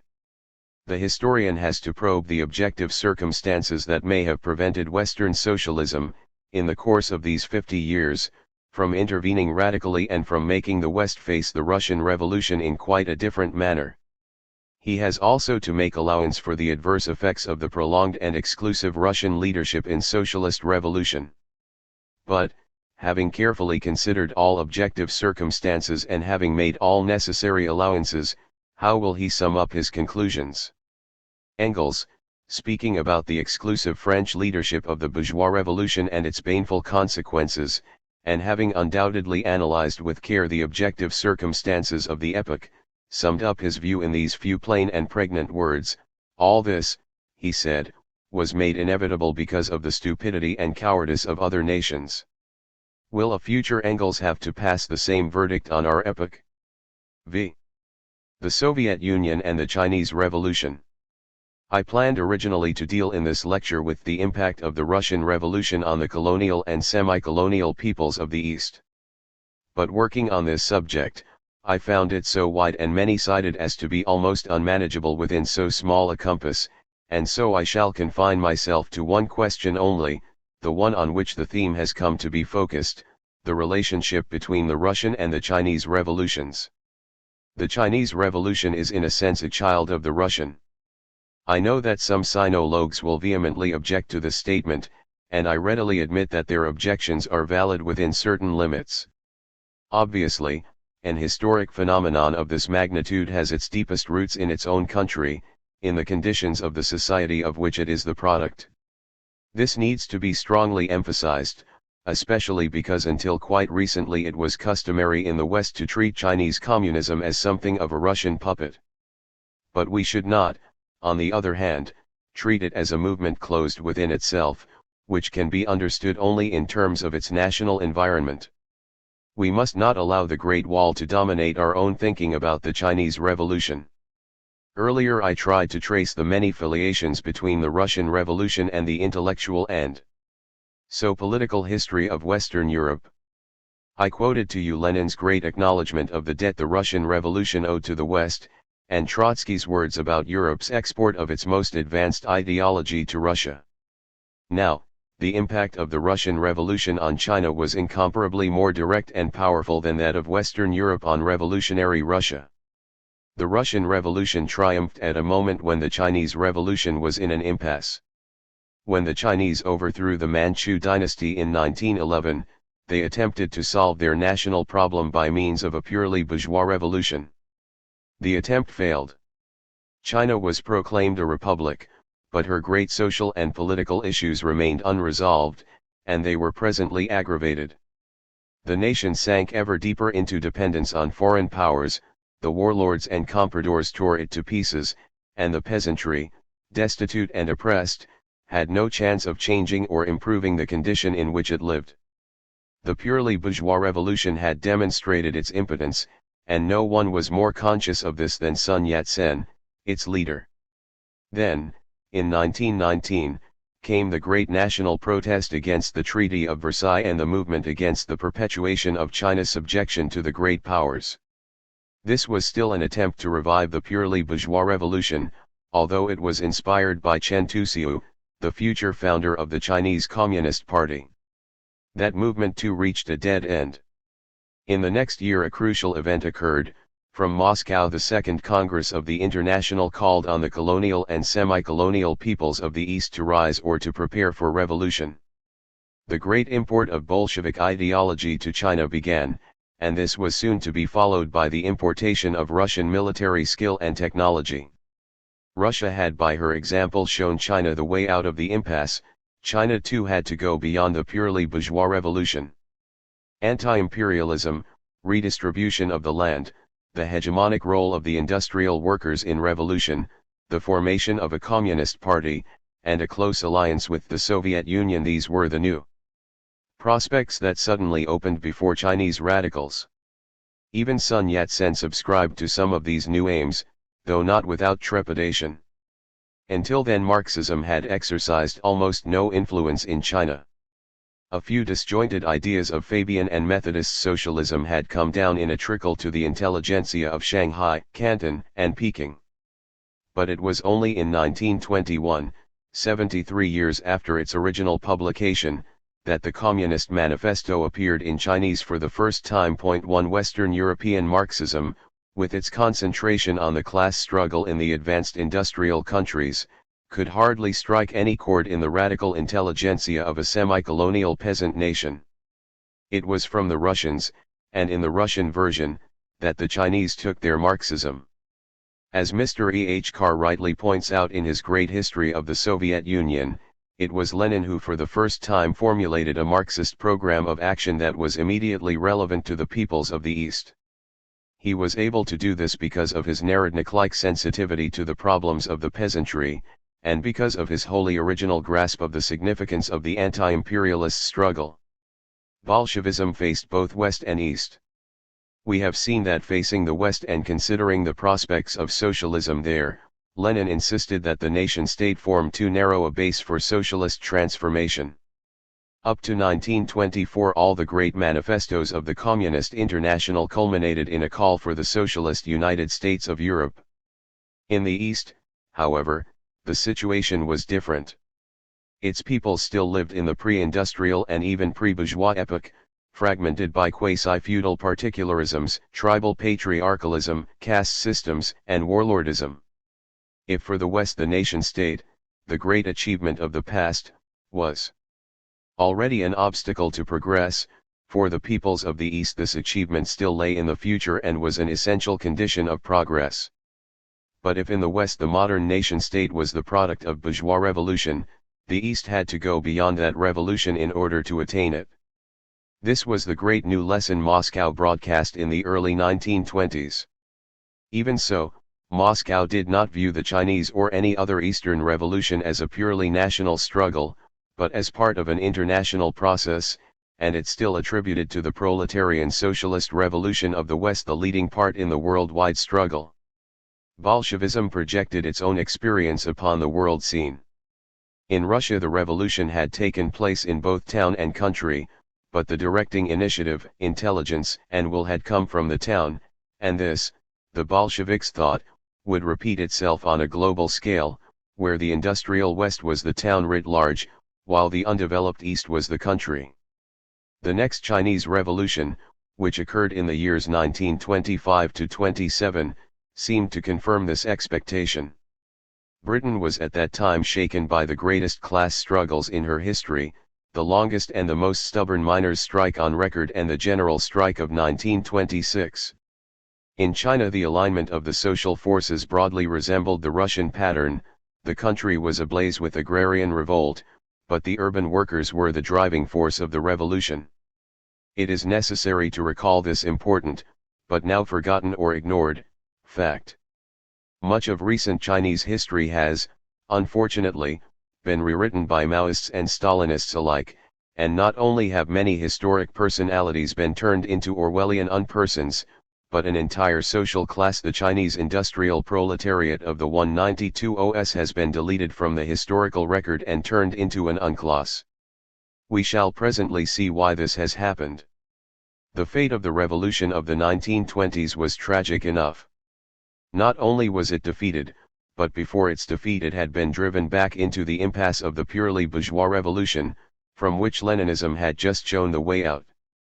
Stalin and his associates and agents in China drove it back there.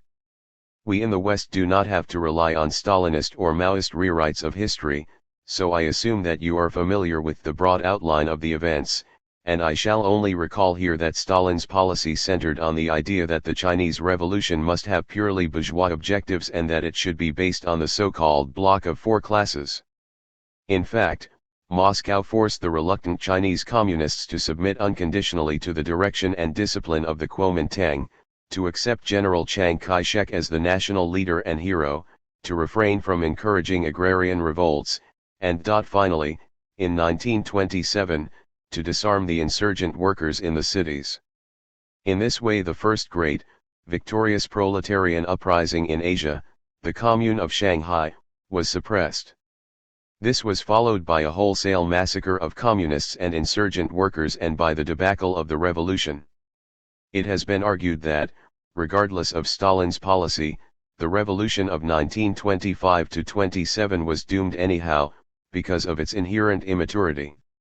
The historian cannot in a post-mortem disentangle the objective causes of an event like this from the subjective ones, from men's policies and moves.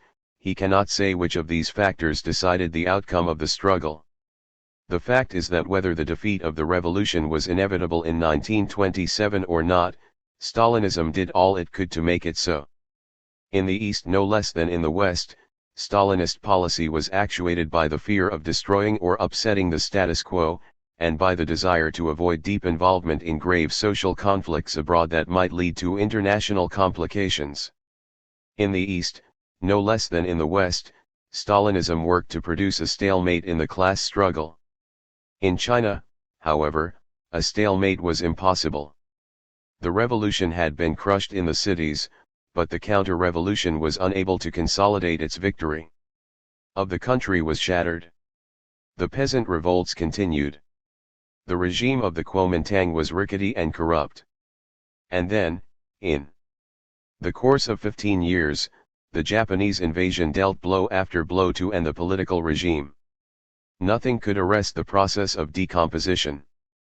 The defeat of 1927, however, and subsequent events set the scene for a revolution very different from that of the 1920s, and very different also from the Russian pattern of 1905 and 1917. In the late 1920s, after the massacre of its members, the Communist Party found it extremely difficult to rebuild its urban strongholds. In the 1930s, the Japanese, having conquered coastal China, embarked upon forcible deindustrialization of the occupied cities, dismantled the factories, and thus caused a dispersal of the urban workers. Even before that, however, Mao urged the Communist Party to turn its back upon the cities and to invest all its energies in partisan warfare, which was to be waged in the rural areas where the peasantry was in uproar. His political strategy was summed up, after many years, in the celebrated phrase that in China the revolution must be carried not from town to country, but from country to town. Was this strategy a stroke of political genius? Or was it, perhaps, an adventurer's desperate gamble? Its eventual success makes it appear to have been the former. But in the light of the circumstances of the time it was indeed a dubious gamble. Stalinist Moscow treated it for a long time as a harmless aberration which did not even merit excommunication as a heresy. Incidentally, Mao repaid this indulgence by observing outwardly all the devotions of the Stalin cult. As Stalin saw it, Mao's partisans, though they came to control considerable rural areas, had no chance whatsoever of carrying the revolution from country to town and of overthrowing the Kuomintang. Stalin was glad to use them as a bargaining counter in his dealings with Chiang Kai-shek, and so he offered them a little cheap publicity in the newspapers of the Comintern, but otherwise gave them no assistance. He looked upon Mao as upon a queer pawn on his chessboard, placed in one of its less important corners. And, in truth, Mao's strategy needed for its success an extraordinary combination or coincidence of circumstances, such as he neither foresaw nor could have foreseen. It took 15 years of Japanese invasion and occupation, 15 years during which China was dismembered and plunged in chaos, and it took a world war and Japan's defeat, to enable Mao's partisans to survive and gain strength, and to bring the Kuomintang to that point of collapse at which a peasant army could push it over.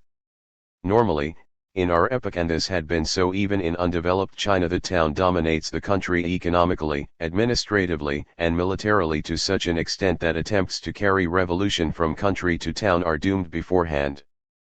but in 1948 and 1949, when the partisans entered Nanking, Shenzhen, Shanghai, Canton, and Peking, they moved into a virtual vacuum. The Kuomintang's disintegration was complete.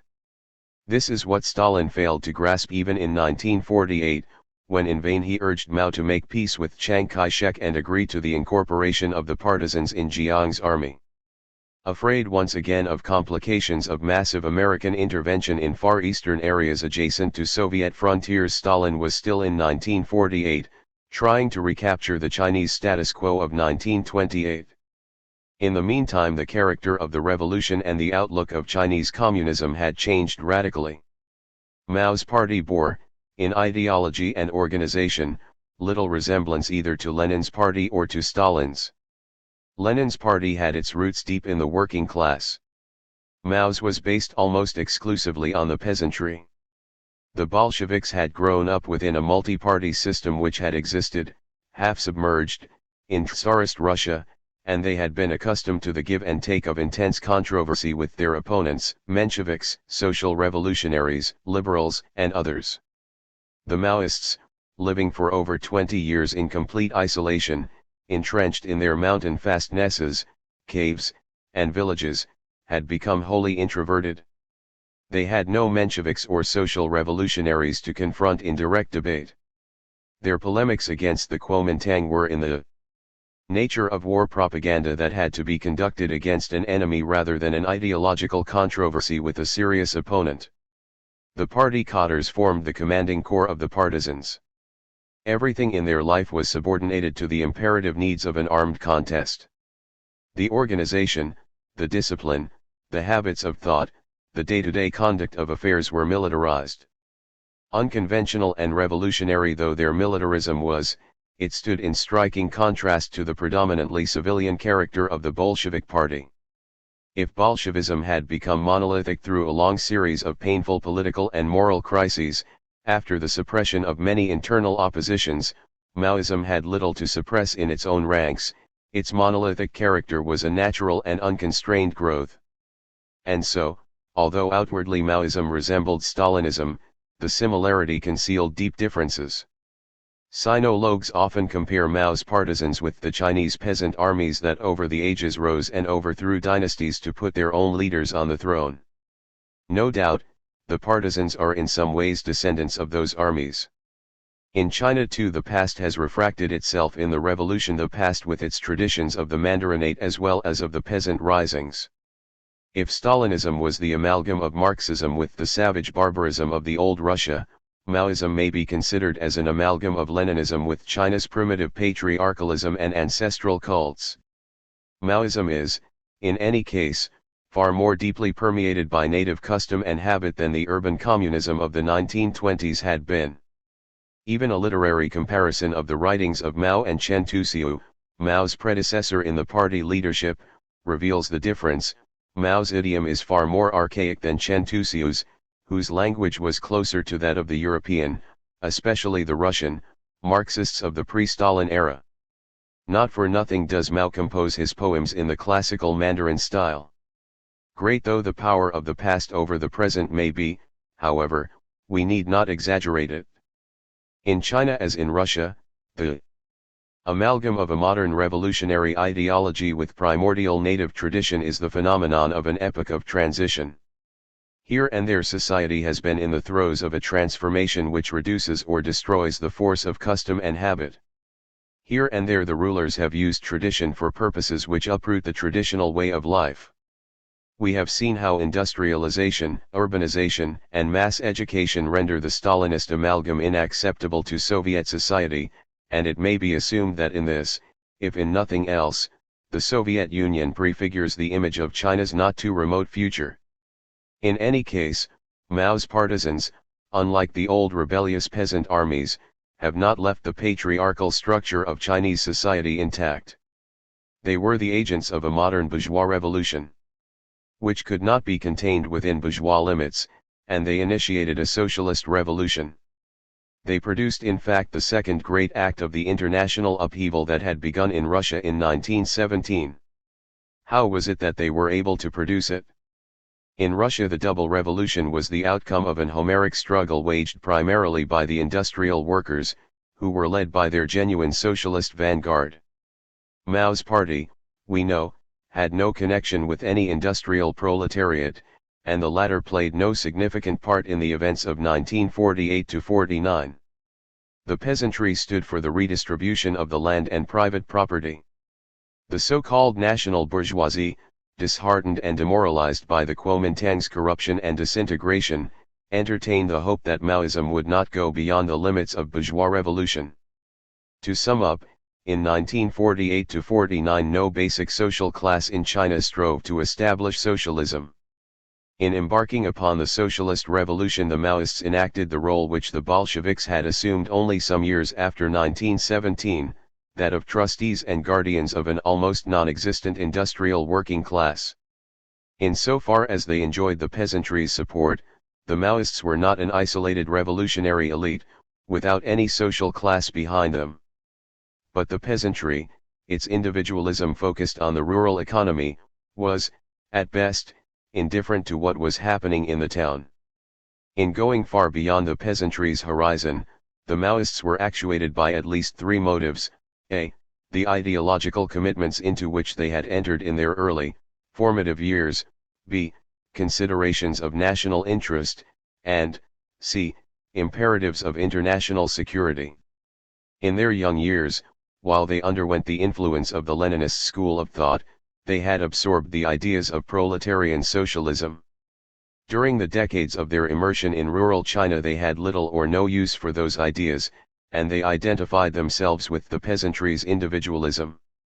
But, having re-entered the cities as China's rulers, they could not allow themselves to be guided just by that individualism, which, translated into urban terms, meant private enterprise in industry and trade. They were struggling to unify the nation, to create a centralized government, to build a modern nation-state. They could not base it on a stunted native capitalism vulnerable to Western pressures. Nationalized industry and banking provided a far safer foundation for national independence and a unitary state, for industrialization and China's re-emergence as a great power. Although in theory these objectives were compatible with a purely bourgeois revolution, a semi-colonial nation could not, in this century, attain them by bourgeois means.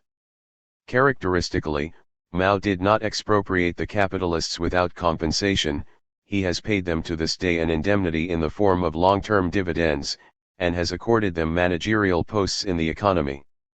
This fact, however, does not by itself detract from the socialist character of the revolution.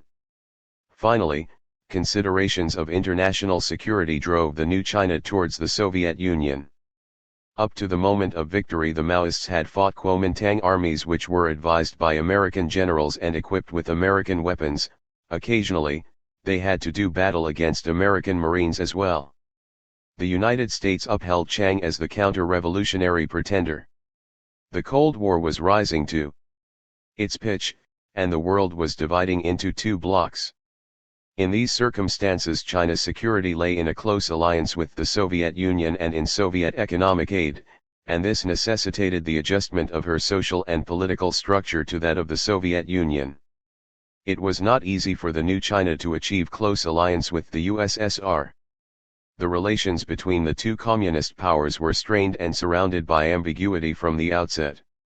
The national egoism of Stalin's government was the major cause of the strains. Even if Mao and his comrades were willing to forget how Stalin had used them in the 1920s, and how he had then treated the partisans and obstructed their final bid for power, they could not easily reconcile themselves to the position the Russians held in the Far East since Japan's defeat. The Russians had re-established their predominance in Manchuria, they held the Far Eastern Railway and Port Arthur, and they had dismantled and carried away as war booty the industrial plant of Manchuria. That province was then China's only industrial base, on which her economic development depended. Nor did Moscow show any sign of willingness to relinquish its hold on Soviet Mongolia, although in the past all Soviet leaders had given many solemn pledges that one day, when the revolution had won in China, the whole of Mongolia would be united in a single republic federated with China. In all this there were the makings of a conflict far graver than that into which Stalin and Tito had just plunged, a conflict as grave as that which was to turn Khrushchev and Mao against each other a decade later. However, in 1950 neither Stalin nor Mao could afford to fall out.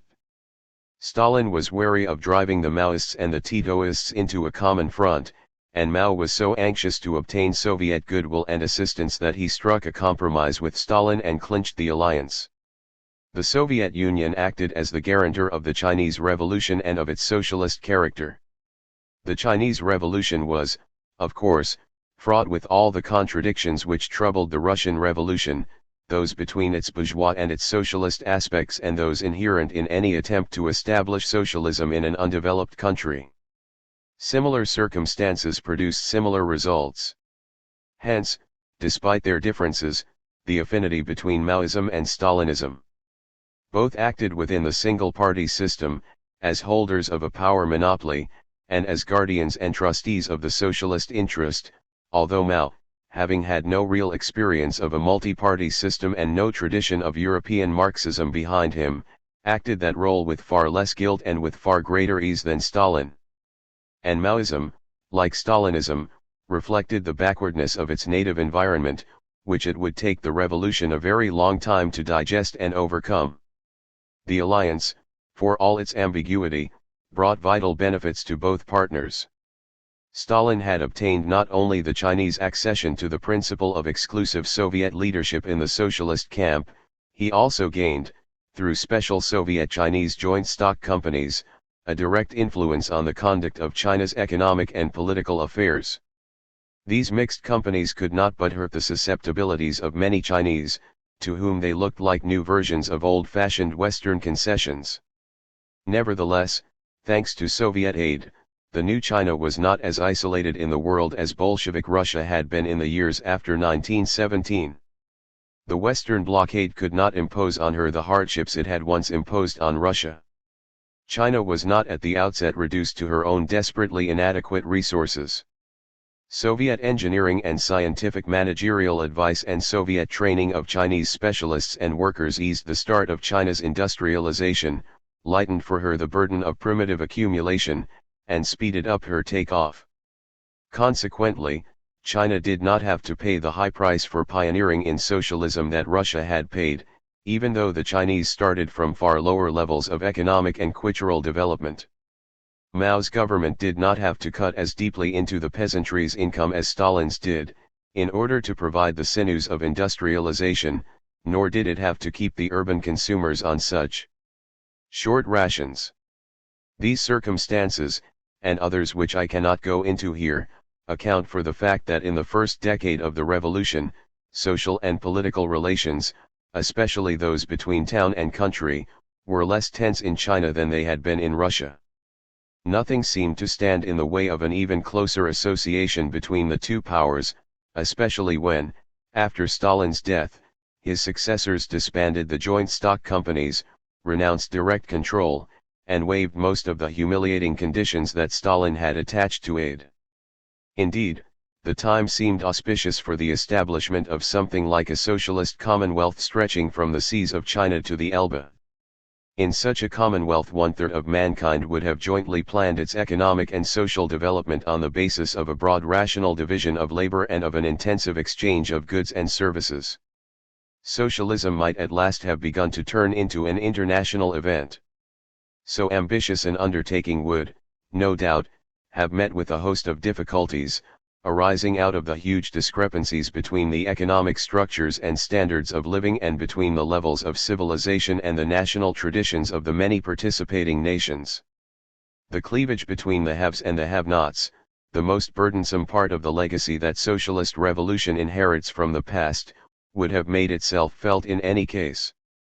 The have-nots, the Chinese in the first instance, were bound to press for an equalization of the economic levels and standards of living within the Commonwealth, and their demands could not but clash with rising consumer expectations in the Soviet Union, Czechoslovakia, and East Germany.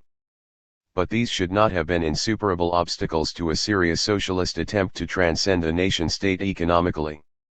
a broad division of labor and intensive exchange were sure to yield considerable advantages to all members of the Commonwealth, to economize resources, to save energies, and to create new margins of wealth and new economic elbow room for all. Nothing stood in the way of such a design except the inertia of national self-sufficiency and bureaucratic arrogance. In describing how the thinking of any bureaucracy is tied to the nation-state, is shaped by it and is limited by it, I said earlier that even the spread of revolution could not cure Stalinist policy of its national egoism and ideological isolationism, and that to these ills the policy of Stalin's successors still remains the heir. Even if the concept of socialism in one country has long since lost all relevance, the mood behind it, and the way of thinking and the style of political action inspired by it have survived.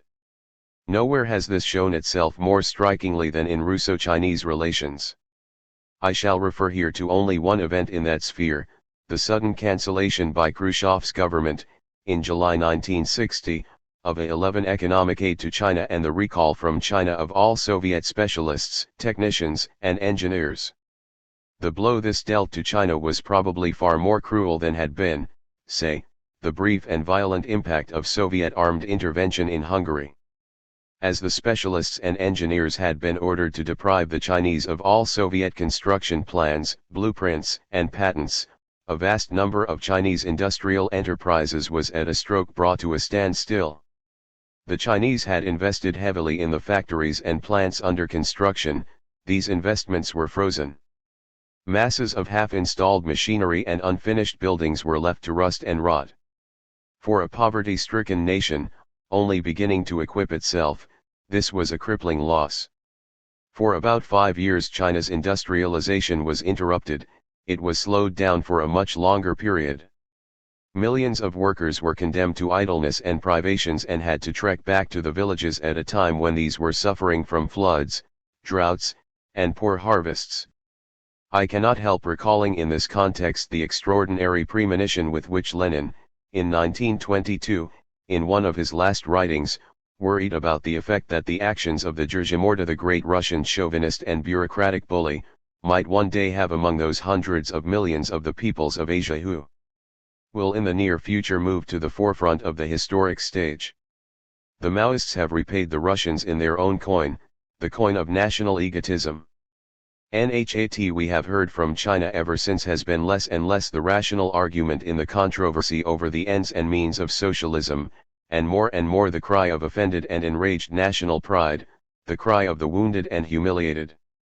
The traumatic shock of 1960 has stirred and brought out of the Maoists all their long pent-up and suppressed resentments against the Russians. It has also forced out of them some of their negative character traits, especially their inveterate Oriental conceit and their contempt for the West, as part of which they have come to see the Soviet Union. At the heart of the conflict lie the different attitudes of the two powers towards the international status quo. The Russians have continued all these years their old search for national security within the international status quo. It has been, I trust, sufficiently demonstrated that this policy has not been an innovation of Stalin's successors, it has not been that feat of Khrushchevite revisionism that the Maoists denounce. The revisionism is Stalinist in origin, it goes back to the 1920s and to socialism in one country. Ever since then Soviet policy has sought to avoid at all cost any deep and risky involvement in the class struggles and social and political conflicts of the outside world. This has been, amid all its varying motives and amid all the changing circumstances of the times, its one constant preoccupation. To it, over 20 years, Stalin had subordinated the strategy and tactics of the Comintern, and then, in the period between 1943 and 1953, all the interests of all communist parties. In relation to China, Stalin beat all records of revisionism, first in 1927 and then in 1948. In his pursuit of security, he tried as a rule to preserve, and even to stabilize, any existing international balance of power. As he operated in an epoch of violent dislocation and change, he had to adjust his policy to an ever new status quo, and he did so again and again in an essentially conservative manner. In the 1930s he adjusted his policy, and that of the Popular Fronts, to the defense of the Versailles system, when the latter was threatened by Nazism. Between 1939 and 1941 he adjusted himself to the predominance of the Third Reich in Europe. And, finally, he geared his policy to the preservation of the status quo created by the Yalta and Potsdam Pacts. It is still this status quo, or what has survived of it, that Stalin's successors seek to shore up against the forces disrupting it from inside. Yet, to the new China this status quo is necessarily unacceptable. Dating back from the time before the Chinese Revolution, it was based on the implicit acknowledgement of American predominance in the Pacific area. It does not take into account the Chinese Revolution and its consequences. This is the status quo under which China remains the outlaw of international diplomacy, under which she is excluded from the United Nations, blockaded by American fleets and air forces, surrounded by American military bases, and subjected to economic boycott. Moscow, invoking the dangers of nuclear war, is anxious to stabilize the status quo, if need be by imposing a tacit standstill on class struggle and anti-imperialist wars of liberation. China has every motive to encourage, within limits, those forces in Asia and elsewhere that are hostile to the status quo. She has no interest in imposing any standstill on class struggle and wars of liberation. Hence the basic incompatibility of Russian and Chinese policies. Hence the loud quarrel, partly real but partly spurious, about revisionism. Hence the accusation that the Russians, when they seek an accommodation with the West, align themselves with American imperialism against the Chinese Revolution and against the peoples that are still oppressed by imperialism. Hence the final Chinese challenge to the Russian leadership of the socialist camp, and the Maoist claim to leadership. Yet two souls seem to dwell in Maoism, one internationalist, the other seemingly full of Oriental conceit. Their opposition to the status quo and to Russian power politics has induced the Maoists to take up a radical stance and to voice against Moscow the watchwords and slogans of revolutionary proletarian internationalism.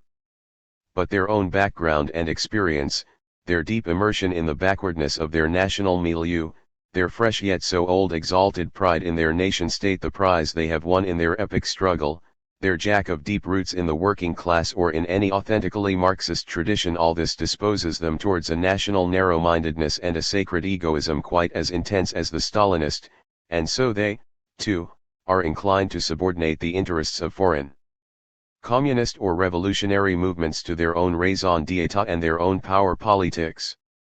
Even their image of socialism bears the Stalinist imprint. It is the image of a socialism in one country, enclosed by their own Great Wall. Point 2 How fiercely Maoism has been tombed by its own contradictions and how the conflict with the Soviet Union has brought its inner tensions to explosion is now evident. The Chinese epic entree of revolution is sending out fresh tremors which shake the whole of Chinese society, touch the Soviet Union, and affect the rest of the world. What are these tremors going to produce? A regime which, as the inspirers of the so-called Red Guards promised, would be more egalitarian, less bureaucratic, more directly controlled by the mass of the people, in a word, a regime more socialist than the one under which the Soviet Union has lived. A renascent and purified revolution? Or, was the colossal turmoil we witnessed in 1965–66 only one of those irrational convulsions, typical of bourgeois revolution, when men and parties are unable to control the violent swings of the political pendulum? Were the Red Guards, crowding for month after month the squares and streets of Chinese cities, the new enrages or the diggers and levelers of our century? Were they going to win at last? Or did they, when the long paroxysm of utopian fervor and activity was over, drop exhausted, and leave the stage to the high and mighty savior of law and order? Or are perhaps all our historical precedents irrelevant to this drama? Whatever the answer, the conflict between the bourgeois and socialist aspects of the revolution is still unresolved. It goes far deeper than it went in Russia. For one thing, the bourgeois element looms larger in China, represented as it is by the peasantry, which still makes up 4/5 of the nation, and by the numerous and influential survivors of urban capitalism. For another, The anti-bureaucratic and egalitarian momentum of the socialist trend also appears to be greater than it has been in Russia for a very long time. The antagonisms and the collisions, with immense masses of people involved, developed for a time with a stormy spontaneity such as the Soviet Union had not known since its early days, a spontaneity that brings back to OII's mind the turbulent crowds of Paris in 1794, in the period of the internecine Jacobin struggles. No matter how this awe-inspiring spectacle ends, and towards what new crossroads it may impel the Soviet Union as well as China, one lesson of these events seems clear: the abolition of man's domination by man can no more be a purely Chinese event than it could be a purely Russian one. It can corn about, if at all, only as a truly international event, as a fact of universal history. 6 Conclusions and prospects. Coming to the end of this survey of the Soviet half-century, we ought to return to the questions with which we began. Has the Russian Revolution fulfilled the hopes it has aroused? And what is its significance for our age and generation? I wish I were able to answer the first of these questions with a plain and emphatic yes, and conclude my remarks on a properly triumphal note. Unfortunately, this I cannot do. Yet, a disheartened and pessimistic conclusion would not be justified either. This is still in more than one sense an unfinished revolution. Its record is anything but plain. It is compounded of failure and success, of hope frustrated and hope fulfilled, and who can measure the hopes against one another? Where are the scales on which could be weighed the accomplishments and the frustrations of so great an epoch, and their mutual proportions established? What is evident is the immensity and the unexpected character of both the success and the failure, their interdependence and their glaring contrasts. One is reminded of Hegel's dictum, which has not yet dated, that history is not the realm of happiness, that periods of happiness are its empty pages, for although there is no lack of satisfaction in history, satisfaction which comes from the realization of great purposes surpassing any particular in 97. Tirist, this is not the same as what is usually described as happiness. Certainly these 50 years do not belong among history's empty pages. Russia is a big ship destined for big sailing. This was the poet Alexander Blok's famous phrase, in which we sense the undertone of intense national pride. A Russian looking at the record of this half-century with the eyes of the nationalist, one who sees the revolution as a purely Russian event, would have good reasons to feel even prouder. Russia is now a bigger ship still, out on a much bigger course. In terms of sheer national power, and many people the world over still think in these terms, the balance sheet is to the Soviet Union absolutely satisfactory. Our statesmen and politicians cannot consider it otherwise than with envy. Yet it seems to me that few Russians of this generation contemplate it with undisturbed exultation. Many are conscious of the fact that October 1917 was not a purely Russian event, and even those who are not do not necessarily see national power as history's ultima ratio. Most Russians seem aware of the miseries as well as the grandeur of this epoch. They watch the extraordinary impetus of their economic expansion, the rising stacks of huge and ultra-modern factories, the growing networks of schools and educational establishments, the feats of Soviet technology, the space flights, the impressive extension of all social services and so on, and they have a sense of the vitality and élan of their nation. But they know, too, that for most of them daily life is still a grinding drudgery, which mocks the splendors of one of the world's superpowers.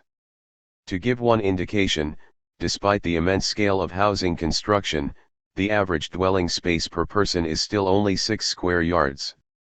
In view of the prevailing inequality, this means that for many it is only 5 or 4 yards, or even less. The average is still what it was at the end of the Stalin era.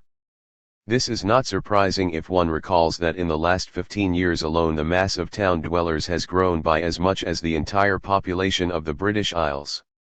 However, such statistics offer little relief or consolation to people who suffer from the desperate overcrowding, and although the situation is bound to improve gradually, the amelioration will be long in coming. The disproportion between effort and results exemplified by housing is characteristic of many aspects of Soviet life. In all too many fields the Soviet Union has had to run very fast, indeed to engage in a breathless race, only to find that it is still standing in the same place. Western travelers, struck by the Russians' intense, almost obsessive, preoccupation with material things and with the comforts of life, often speak on this account about the Americanization of the Soviet mentality. Yet the background to this preoccupation is obviously different. In the United States, the whole way of life and the dominant ideology encourage the preoccupation with material possessions, while commercial advertising works furiously to excite it constantly so as to induce or sustain artificial consumer demand and prevent overproduction. The Soviet craving for material goods reflects decades of underproduction and underconsumption, weariness with want and privation, and a popular feeling that these can at last be overcome. This popular mood compels the rulers to take greater care than they have been accustomed to take of popular needs and to satisfy them. To this extent it is a progressive factor helping to modernize and civilize the national standard, and style, of living. But as the Soviet way of life is not geared to individual accumulation of wealth, the Americanization is superficial and in all probability characteristic only of the present phase of slow transition from scarcity to abundance. The spiritual and the political life of the Soviet Union is also variously affected by the grandeur and the miseries of this half-century. Compared with the realm of dread and terror the Soviet Union was, say, 15 years ago, it is now almost a land of freedom. Gone are the concentration camps of old, whose inmates died like flies, without knowing what they had been punished for. Gone is the all-pervading fear that had atomized the nation, making every man and woman afraid of communicating even with a friend or a relative, and turning the Soviet Union into a country virtually inaccessible to the foreigner. The nation is recovering its mind and speech. The process is slow. It is not easy for people to shed habits they had formed during decades of monolithic discipline.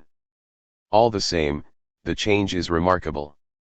Soviet periodicals are nowadays astir with all sorts of dramatic, though often muffled, controversies, and ordinary people are not greatly inhibited in expressing their genuine political thoughts and feelings to complete strangers, even to tourists from hostile countries, whose inquisitiveness is not always innocuous.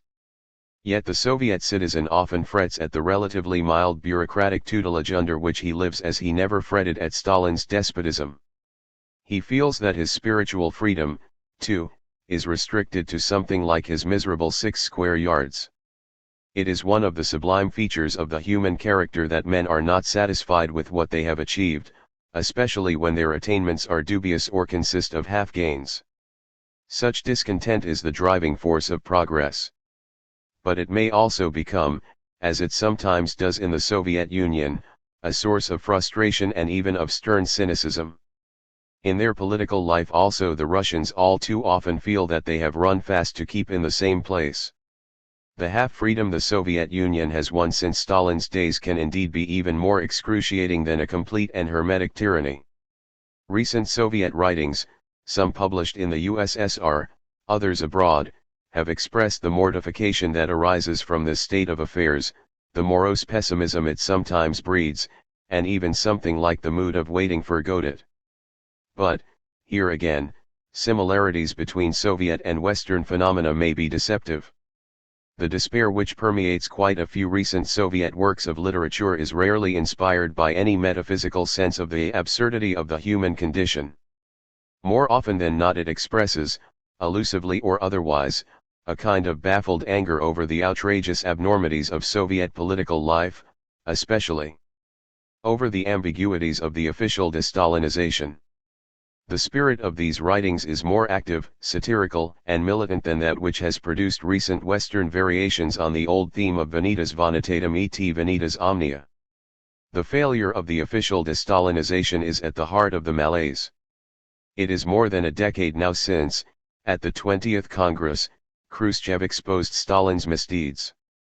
That act could make sense only if it had been the prelude to a genuine clarification of the many issues raised by it and to an open nationwide debate on the legacy of the Stalin era.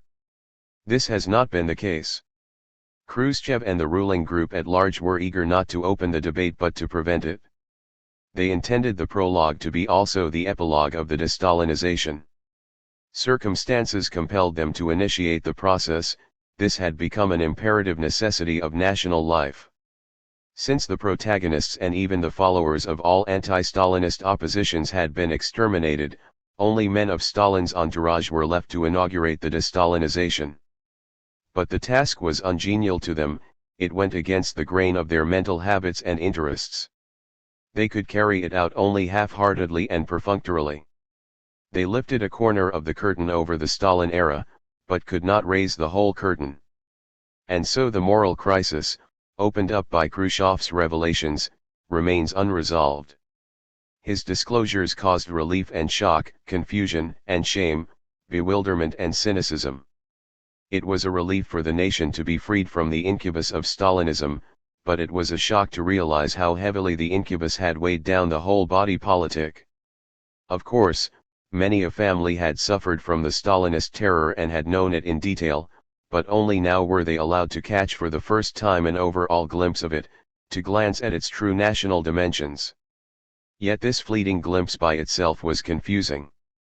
And it was a grievous humiliation to be reminded how helplessly the nation had succumbed to the terror, and how meekly it had endured it. Finally, nothing but bewilderment and cynicism could result from the fact that the grim disclosures had been made by Stalin's abettors and accessories, who, having revealed the huge skeleton in their cupboard, at once slammed the door on it and would say no more. The issue has been too grave and fateful to be treated like this, especially in view of its close bearing on current politics. The official de-Stalinization created new cleavages and aggravated old ones. Liberals and radicals, right-wing and left-wing communists could not but press for an uninhibited national settling of accounts with the Stalin era and a complete break with it. Crypto-Stalinists, entrenched in the bureaucracy, have been anxious to save as much as possible of the Stalinist method of government and of the Stalin legend. Outside the bureaucracy, especially among the workers, quite a few people have been so antagonized by the hypocrisy of the official de-Stalinization, that they have been almost reconvert to the Stalin cult, or want to hear no more of it and would rather see the whole issue buried once and for all. At the back of the divisions there is the fact that Soviet society does not know itself and is intensely conscious of this. The history of this half-century is a closed book even to the Soviet intelligentsia. Like someone who had long been struck with amnesia and only begins to recover, the nation not knowing its recent past does not understand its present. Decades of Stalinist falsification have induced the collective amnesia, and the half-truths with which the 20th Congress initiated the process of recovery are blocking its progress. But sooner or later the Soviet Union must take stock of this half-century, if its political consciousness is to develop and crystallize in new and positive forms. This is a situation of especial interest to historians and political theorists. It offers a rare, perhaps a unique, example of the close interdependence of history, politics, and social consciousness. Historians often argue whether an awareness of the past contributes at all to the wisdom of statesmen and to the political intelligence of ordinary people. Some believe it does, others take the view Heine once expressed in the aphorism that history teaches us that it teaches nothing. In class society, political thinking, governed by class or group interest, benefits from the study of the past only within the limits required or permitted by interest. Even the historian's views are conditioned by social background and political circumstances. Normally, the ideas of the ruling class tend to be the ruling ideas of an epoch. In some epochs those ideas favor a more or less objective study of history, and political thinking gains thereby, in others they act as powerful inhibiting factors. Whatever the case, no ruling group and no society, if it is only a little more than half civilized, can function without possessing some form of historical consciousness satisfactory to itself, without a consciousness giving most members of the ruling group and of society at large the conviction that their view of the past, especially of the recent past, is not just a tissue of falsehoods, but that it corresponds to real facts and occurrences. No ruling group can live by cynicism alone. Statesmen, leaders, and ordinary people alike need to have the subjective feeling that what they stand for is morally right, and what is morally right cannot rest on historical distortions or forgeries. and although distortions and even plain forgeries have entered into the thinking of every nation, their very effectiveness depends on whether the nation concerned accepts them as truth. In the Soviet Union, the moral crisis of the post-Stalin years consists of a profound disturbance of the nation's historical and political consciousness. Since the 20th Congress, people have been aware how much of what they once believed was made up of forgeries and myths. They want to learn the truth but are denied access to it. Their rulers have told them that virtually the whole record of the revolution has been falsified, but they have not thrown open the true record. To give again only a few instances, the last great scandal of the Stalin era, the so-called doctor's plot, has been officially denounced on the ground that the plot was a concoction. But whose concoction was it? Was Stalin alone responsible for it? And what purpose was it to serve? These questions are still unanswered. Khrushchev has suggested that the Soviet Union might not have suffered the huge losses inflicted on it in the last war had it not been for Stalin's errors and miscalculations. Yet those errors have not become the subject of an open debate. The Nazi-Soviet Pact of 1939 is, officially, still taboo. The people have been told about the horrors of the concentration camps and about the frame ups and forced confessions by means of which the great purges had been staged. But the victims of the purges, apart from a few exceptions, have not been rehabilitated. No one knows just how many people were deported to the camps, how many died, how many were massacred, and how many survived. A similar conspiracy of silence surrounds the circumstances of the forcible collectivization. Every one of these questions has been raised, none has been answered. Even in this Jubilee year most of the leaders of 1917 remain unpersons, the names of most members of the Central Committee who directed the October Rising are still unmentionable. People are asked to celebrate the great anniversary, but they cannot read a single trustworthy account of the events they are celebrating. Nor can they get hold of any history of the Civil War.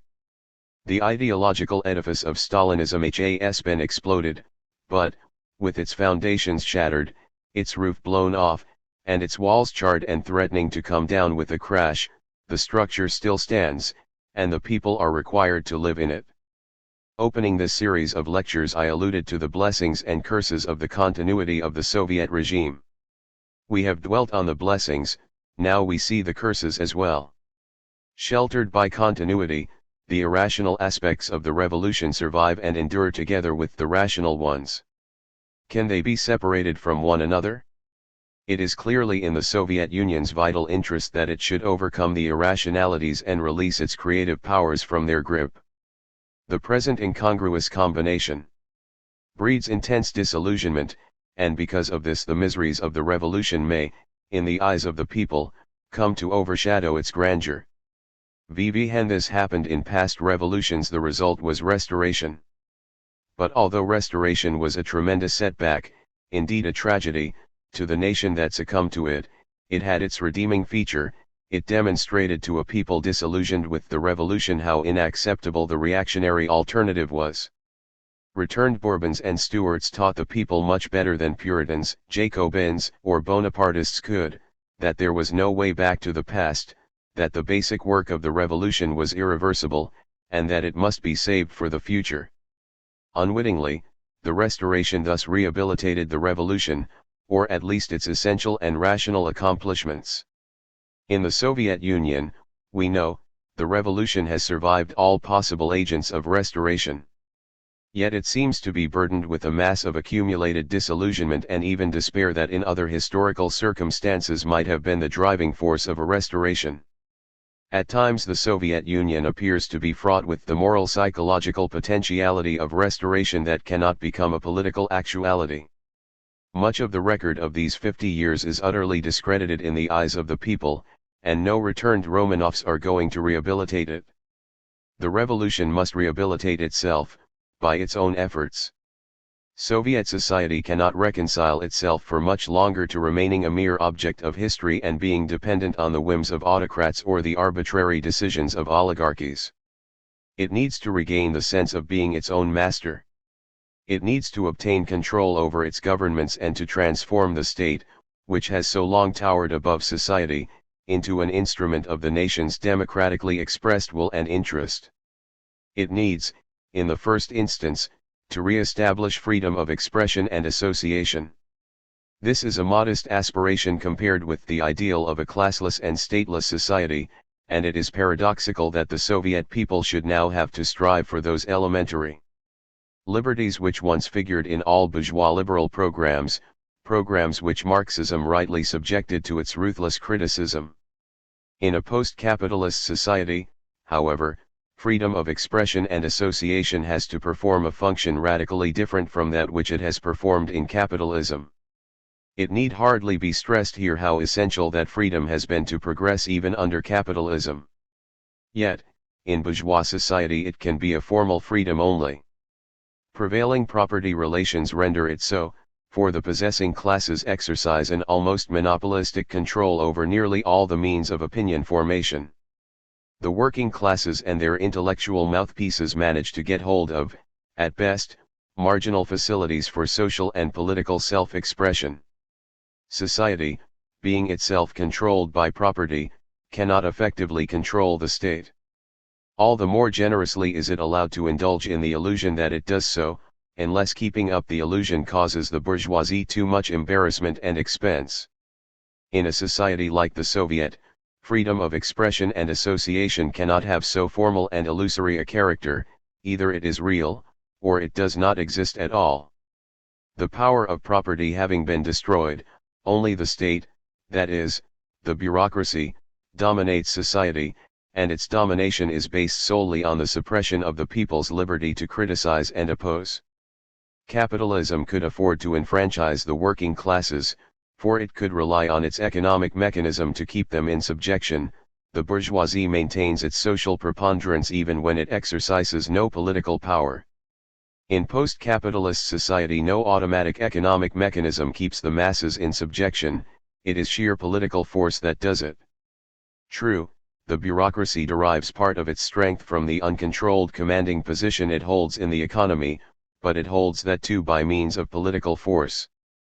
Without that force it cannot maintain its social supremacy, and any form of democratic control deprives it of its force.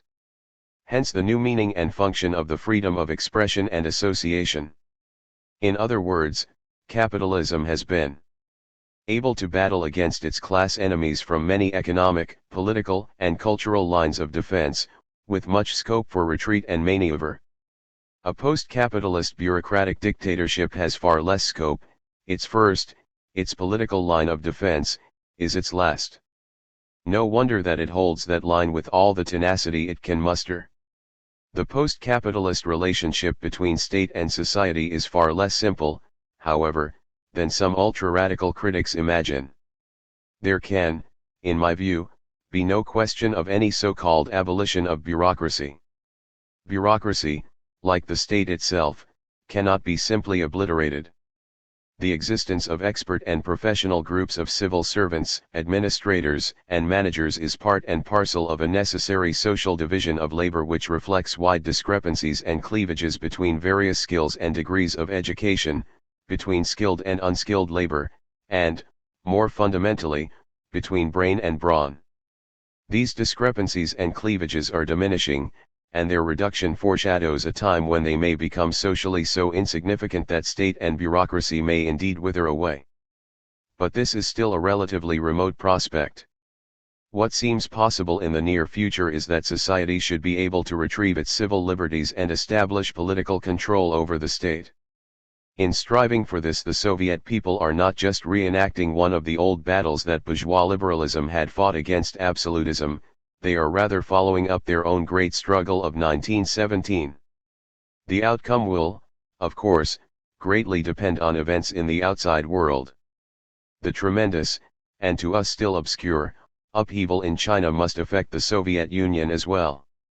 Insofar as it loosens up or upsets one post-revolutionary bureaucratic monolithic structure and releases popular forces, rising from the depth of society, for spontaneous political action, the Chinese example may stimulate similar processes across the Soviet border. China is undoubtedly in some respects more progressive than the Soviet Union. if only because she was able to learn from Russia's experience and avoid some of the latter's erratic drifts and blunders, and she has been less affected by bureaucratic ossification. On the other hand, China's economic and social structure is primitive and backward, and Maoism carries, in its rituals and cults, the dead weight of that backwardness.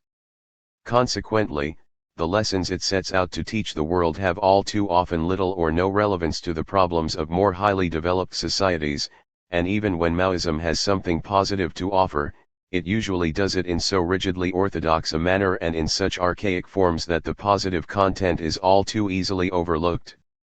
And when the Maoists try to galvanize the Stalinist cult, they merely shock and antagonize all forward-looking elements in the USSR.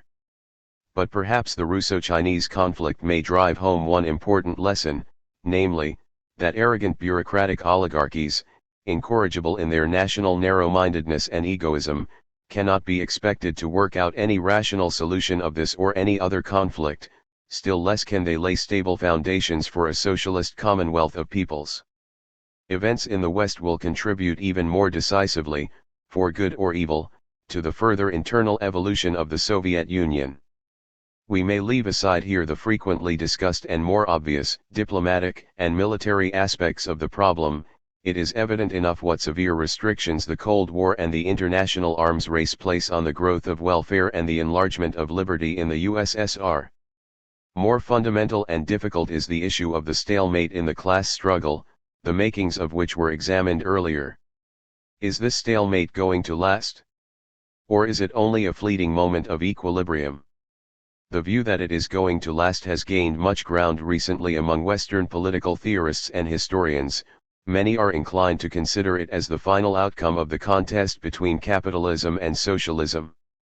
No doubt this opinion has its adherents in the Soviet Union and Eastern Europe as well. The argument is conducted on various social, economic and historical levels.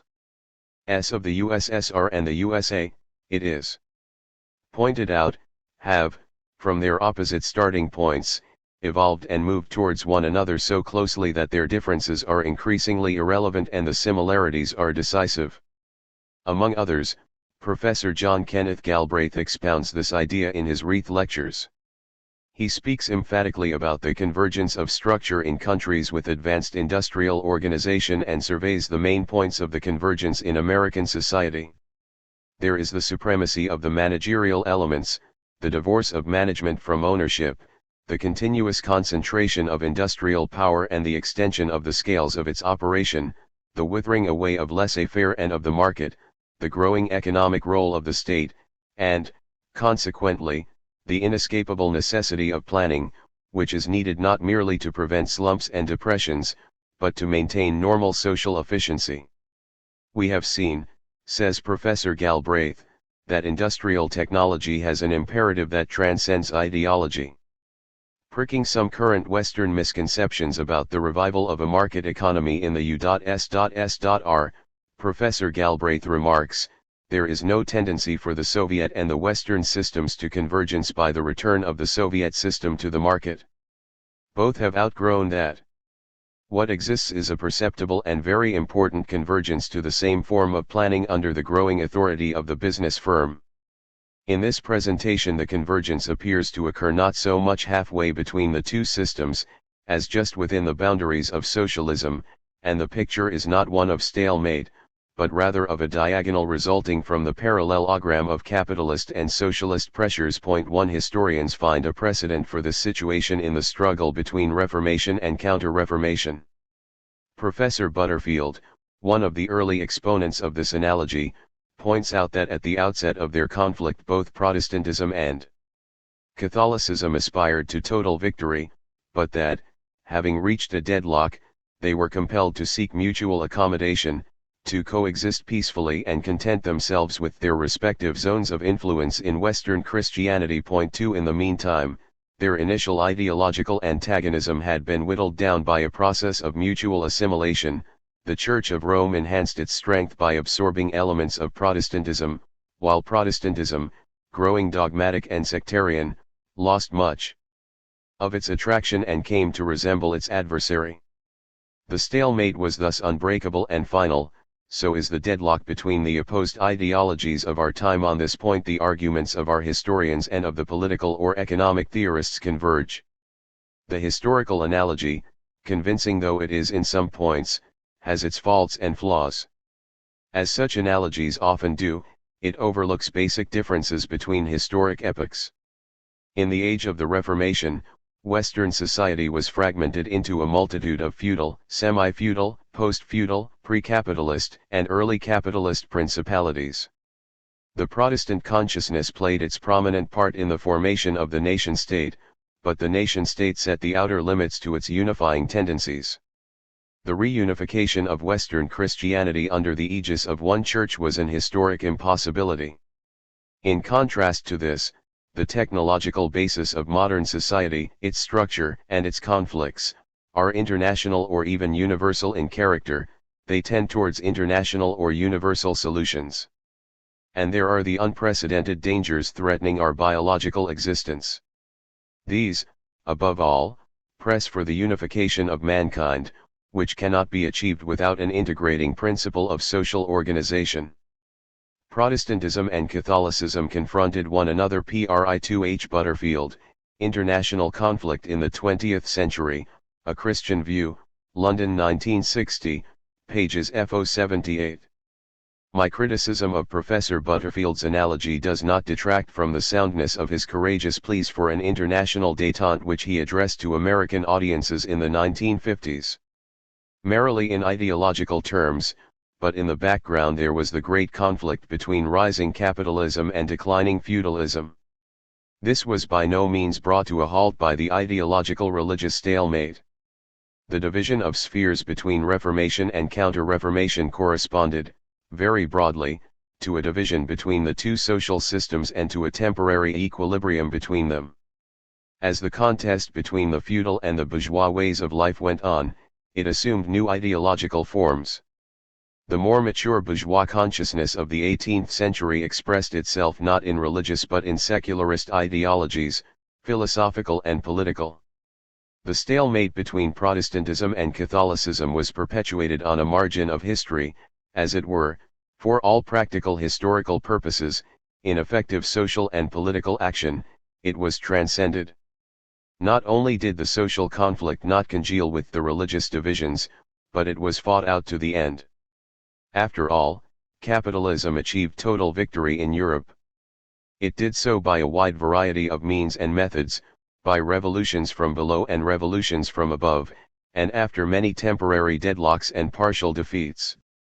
Thus even in the terms of this analogy it seems at least premature to conclude that the present ideological stalemate between East and West brings to a close the historic confrontation between capitalism and socialism. The forms and ideological expressions of the antagonism may and must vary, but it does not follow that the momentum of the conflict is spent or diminished. Incidentally, the story of the Reformation offers many a warning against hasty conclusions about ideological deadlocks. When one is told that 120 years have passed since the Communist Manifesto without a victorious socialist revolution in the West, one thinks willy-nilly of the many premature starts the Reformation made and of the protracted manner in which its ideology and movement took shape. More than a century lay between Hus and Luther, and yet another century separated Luther from the Puritan Revolution. But has not the Marxist analysis of society, and have not the universal aspirations of the Russian Revolution, been invalidated by the mutual assimilation of the opposed social systems? A degree of assimilation is undeniable, and it is due to the supranational leveling impact of modern technology and to the logic of any major confrontation which imposes identical or similar methods of action on the contestants. The changes in the structure of Western, especially American, society are striking indeed. But when we look at them closely, what do we see? The deepening divorce of management from property, the importance of the managerial elements, the concentration of capital, the ever more elaborate division of labor within any huge corporation and between the corporations, the withering away of the market and laissez-faire, the increase in the economic weight of the state, and the technological and the economic necessity of planning. All these are in fact manifestations of that socialization of the productive process which, according to Marxism, develops in capitalism. Indeed, the socialization has now been immensely accelerated. In the description of the process which Marx gave in Das Kapital, he very clearly foreshadowed precisely these developments and trends that seem so novel and revolutionary to Western analysts. Has not Professor Galbraith described to us something with which we are, or should be, familiar, namely, the rapid growth of the embryo of socialism within the womb of capitalism? The embryo is evidently getting bigger and bigger. Should we therefore conclude that there is no longer any need for the act of birth? The Marxist will reflect over the paradox that while in Russia the midwife of revolution intervened before the embryo had had the time to mature, in the West the embryo may well have grown over mature, and the consequences may become extremely dangerous to the social organism. The fact is that, regardless of all Keynesian innovations, our productive process, so magnificently socialized in many respects, is not yet socially controlled. Property, no matter how much it is divorced from management, still controls the economy. The shareholder's profit is still its regulating motive, subject only to the needs of militarism and of the worldwide struggle against communism. In any case, our economy and social existence remain anarchic and irrational. The anarchy may not show itself in periodic deep slumps and depressions, although, on a longer view, even this is not certain.